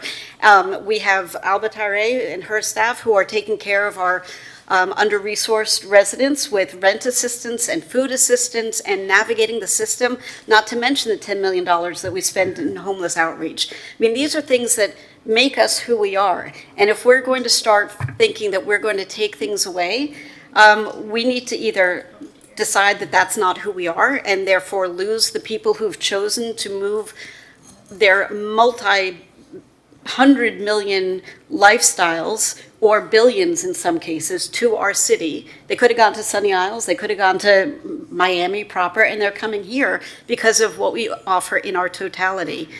Or we're going to have to attract different businesses and shift the narrative of who we are. And so, again, it's not a conversation for today or even next week or next month, but it is something that we need to really think about because, you know, nobody wants to take away the things that make this city special and safe and distinguish us from Miami and other parts of Miami-Dade. I mean, the statistics that you were asking about, Joe, in the beginning of the meeting about what percentage of our revenue came from new construction was disproportionately high in a good way here on a tiny little, you know, and it's not even weighted for the size of the area in which it was built. I mean, if you do that analysis, which I don't know how to do, but I'm sure somebody here does, it's even more disproportionately favorable to Miami Beach. And that's because we are something that doesn't exist very many other places in the world, and certainly not in this country or this state. So we need to be careful. We did promise that we were going to try our best to keep costs low going forward.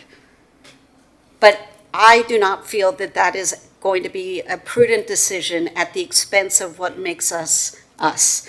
There is a balance to be had there. I agree with you, Alex, about the public safety, 1,000 bazillion %. I agree with you, David, about trying to find ways to do at least the same with less. And Joe, I know that's your phrase as well, but we really have to have serious conversations going forward in the next year about how we do that without cutting to the bone and killing the goose that lays the golden egg.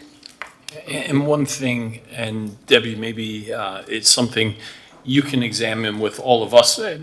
You can come up with, crime prevention through environmental design. It's a very accepted practice.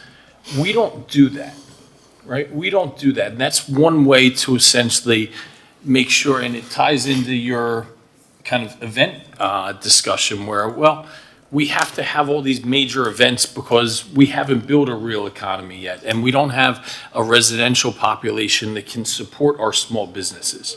For how many years have we all turned on Channel 7 and go, oh, there's a video from Mitch Novik's house again. Somebody else happened that, like, have any one of us or staff as well gone, I wonder what it is about that area that is such a hotbed for this crime that then strains Police Jones and his team, right? Perhaps if we had better environmental design in certain areas, we wouldn't need such a drain on our resources, right? Just like these huge events are drains on our resources, there might be an ROI for that, a return on our investment. But if we see these areas, and Debbie, maybe it's you working with us and with Chief Jones, and it's part of what my vision for Washington Avenue was in other areas of our city where we won't need so much police. I always use the example, I say, Chief, do you need to send more officers to 1st in Washington or 10th in Washington? And why is that? right? It's because of our environmental design, our urban planning. So if we want to have less of a strain on our resources, I think urban planning is a huge part of that. I don't know if you came up and you're a veteran, but you're new. What are your thoughts on that, Debbie? Yeah, I couldn't And agree with Debbie, you more. Just to input what you might be about to say, one of our challenged corridors is Washington Avenue. And, you and I have spoken extensively about how we can reimagine Washington Avenue more as, not so much residential, but just to reignite it so that it's not just a single-use corridor where you don't have eyes on the road. That, right now it's just the business owners, right? But if you had residents also living there, you fundamentally have much more eyes on the road and less blight and less need for police interventions. And I guess that's what I'll ask. Are there areas of our city where we could better design it? We could have better urban planning that we wouldn't need such resources from our police and fire? Yes, I agree with you 100%. There are several different tools in terms of urban design and urban planning. The SEPTED guidelines are excellent. I will give you my commitment that we will work with the police department. I know the police department also has some experts in that SEPTED field when we're reviewing new projects, but also things like land use, allowable land uses also factor into public safety. One of the, just as an example, one of the issues we're seeing on Washington Avenue is a lot of those businesses do not create that activity. We do not have a lot of residential housing stock on Washington Avenue corridor, and what we see is we see businesses that are primarily late night businesses that achieve their desired effect by blocking out their storefronts so you can't even see in. There's not that connection to the sidewalk. So there's many things. There's also things that we can work with the Public Works Department on in terms of lighting and that type of enhancement on Washington Avenue, which also helps public safety issues. So I think, I can speak for the planning department that we're committed going forward to not only look at different land uses. We are somewhat restricted right now in terms of removing allowable land uses, but certainly incentivizing land uses that we would like to see that just by, it's a zero cost, right, in terms of cost to the taxpayers by changing a nightclub to an apartment building. That is the cost 100% of a developer.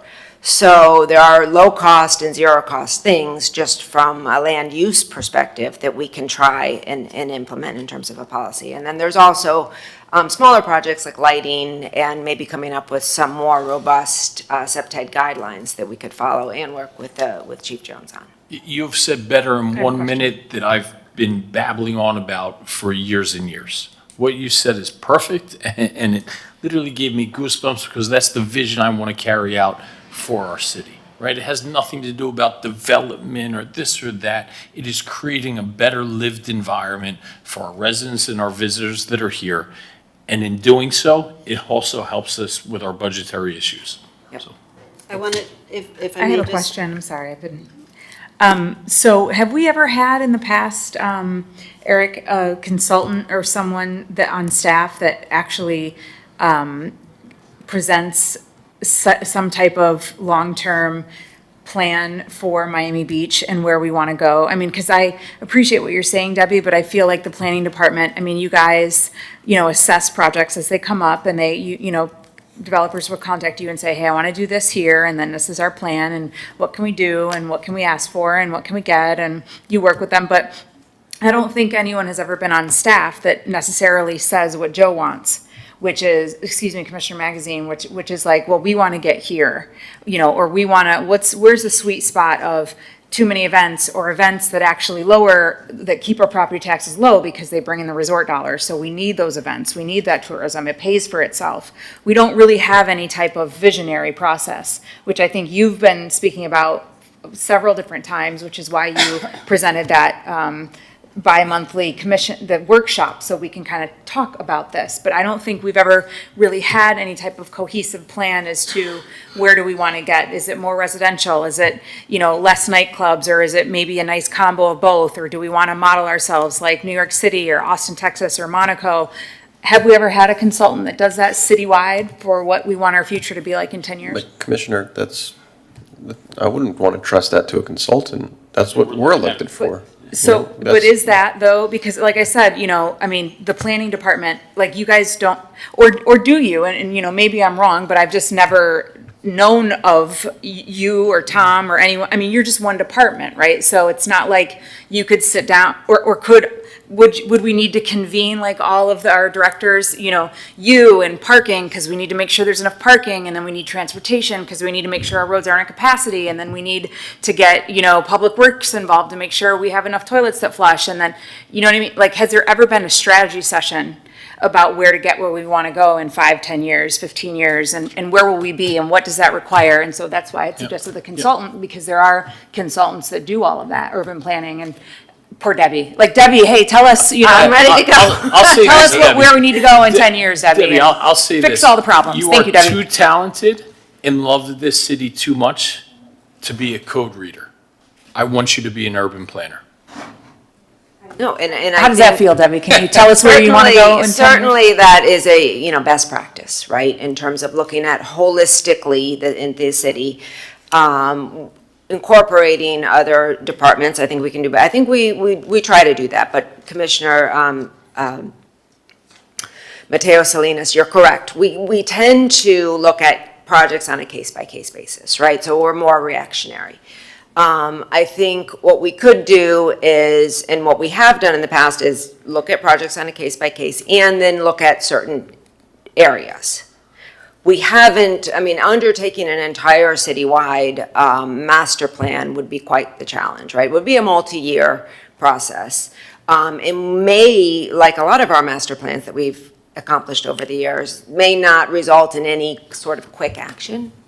That's what I think I see, for Washington Avenue, where we've got an item now that we're working through.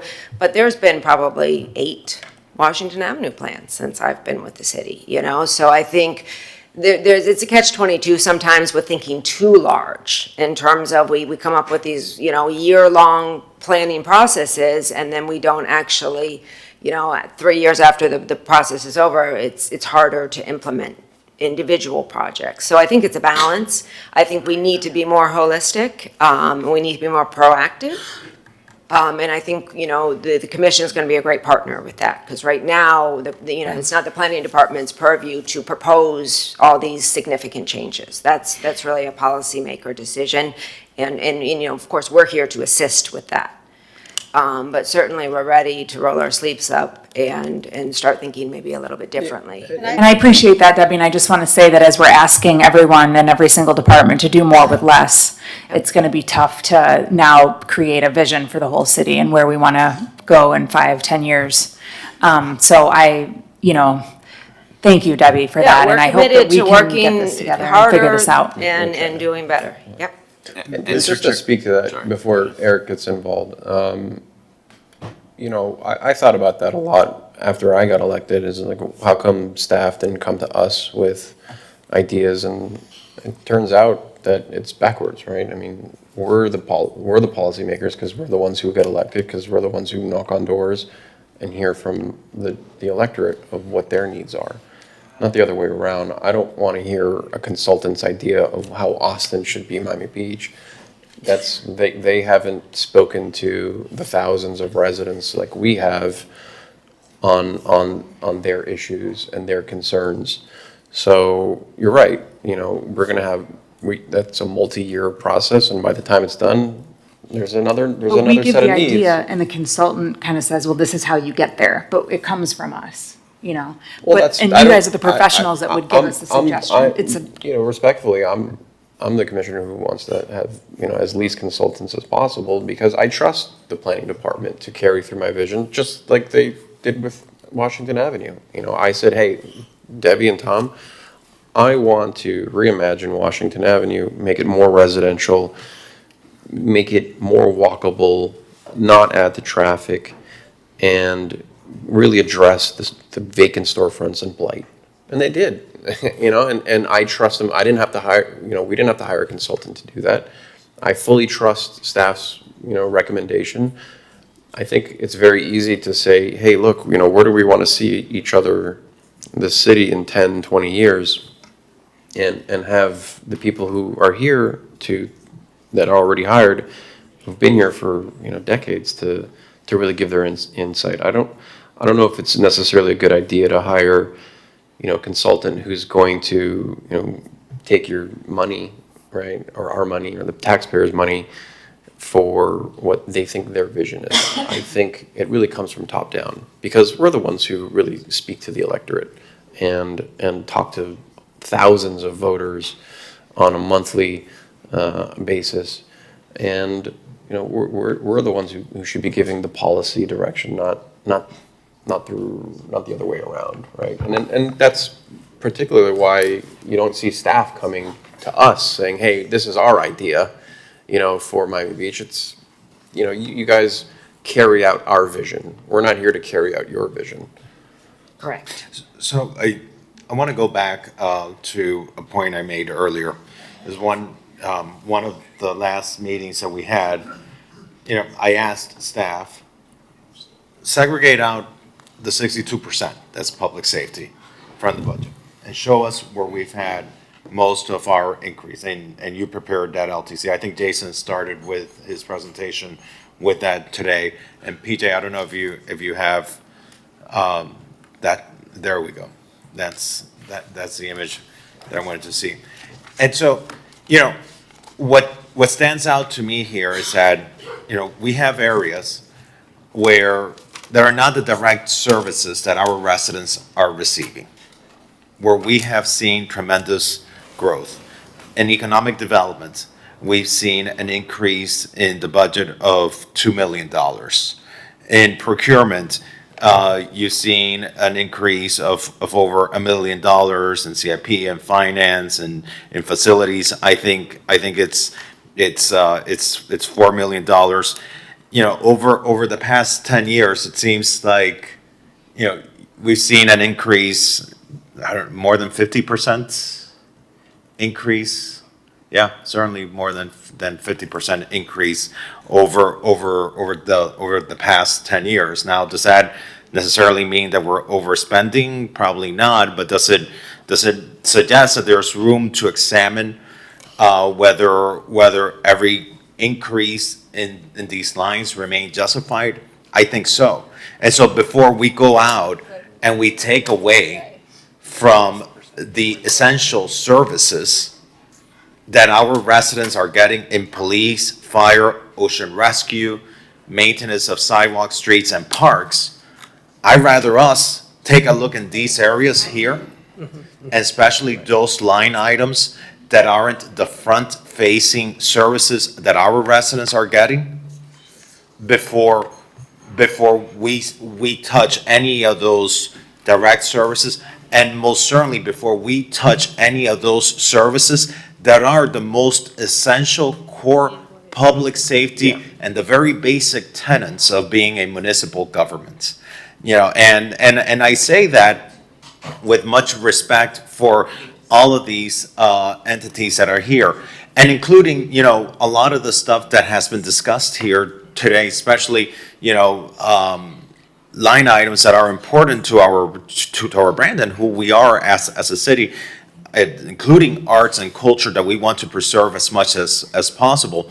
But before we go into preserving that, I truly feel that, number one, we need to make sure that we have the funding secured to maintain the level of service in the core areas of our government. And then seeing some of these other areas where we've had $2 million increases over the past 10 years, $4 million increases over the past 10 years, multi-million-dollar increases, and seeing, okay, there, especially areas that are not front-facing, especially areas that are not direct services to our residents, seeing where we can find those adjustments and those efficiencies so that our government can continue providing the very core basic services that are expected of a municipal government.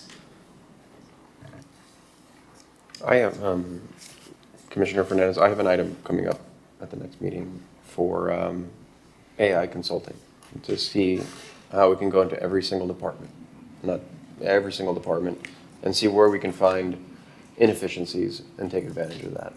And that just frees up more dollars for what our core functions of government are. So, and arts and culture, and public safety, and, you know, everything that we value as a city in Miami Beach. So I'm hoping that, you know, I get unanimous support for that. I think that's going to be another way we can attack that issue.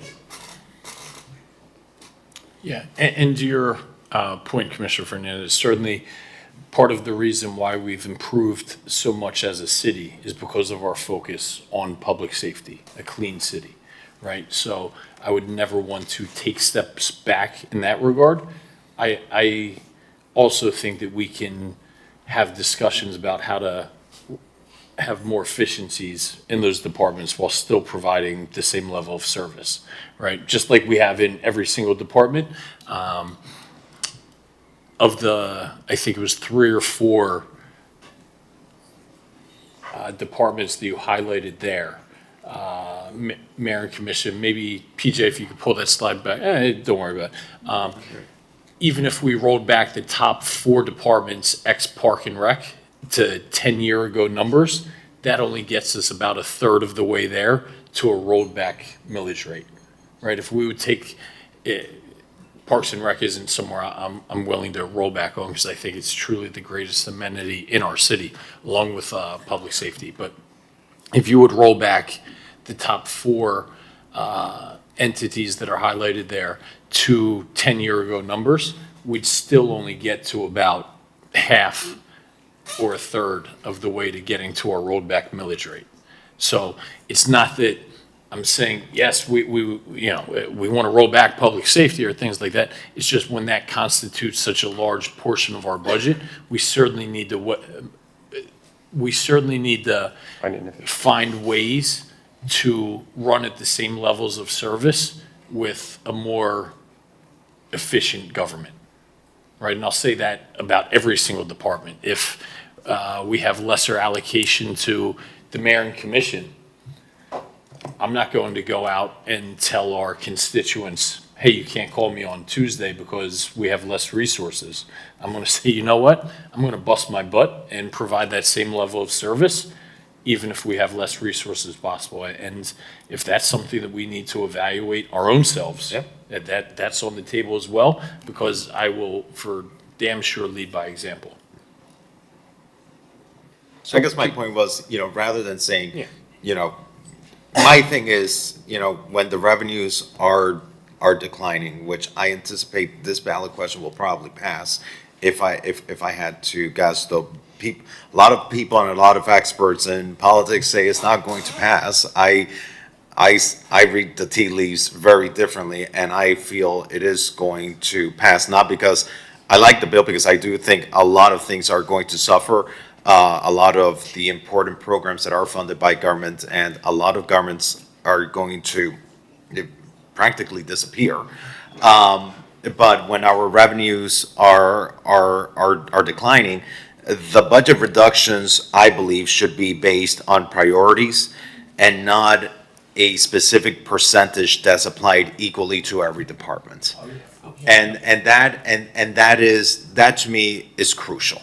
And I understand the exercise of the 5% across all departments, but there are more essential departments and services than others. And if that 5% applied to certain essential core functions of government affect the provision or the level of service of some very basic services of government, I rather than see the cut perhaps be slightly larger in other departments to protect the level of service of core essential municipal services. Wholeheartedly agree. And Eric, just for clarity's sake, You just did that across the board to give us a menu of options to say, if not here, there. Correct. All right, so I think we've gotten a lot of feedback and I think a good understanding of our structure going forward. I think, and then to wrap up for this with the capital, I think we had a couple of elements that we've made notes of. We'll make adjustments and we'll make sure to have that back in July. And the important thing is July 1st, we'll get those additional values out. We got some definite work to do, but we'll be ready. But we are 3.5 months out from this budget, so we do have some time and go through these exercises. I just want to thank the commission for all being here and giving us some good feedback and some really good discussion here. So thank you. Thank you, Chair. Thank you so much. Thank you. Meeting adjourned. Thank you. And if I could, this isn't part of the meeting, Eric, thank you and your team, Chief Jones, your team, Chief Alba, your team. What an event, John, you and your team, what an event we had to kick off the World Cup. It was flawless. We were just, we were the epicenter of the world, and our city pulled it off flawlessly. I couldn't be more proud. So thank you. Crushed it. Thank you.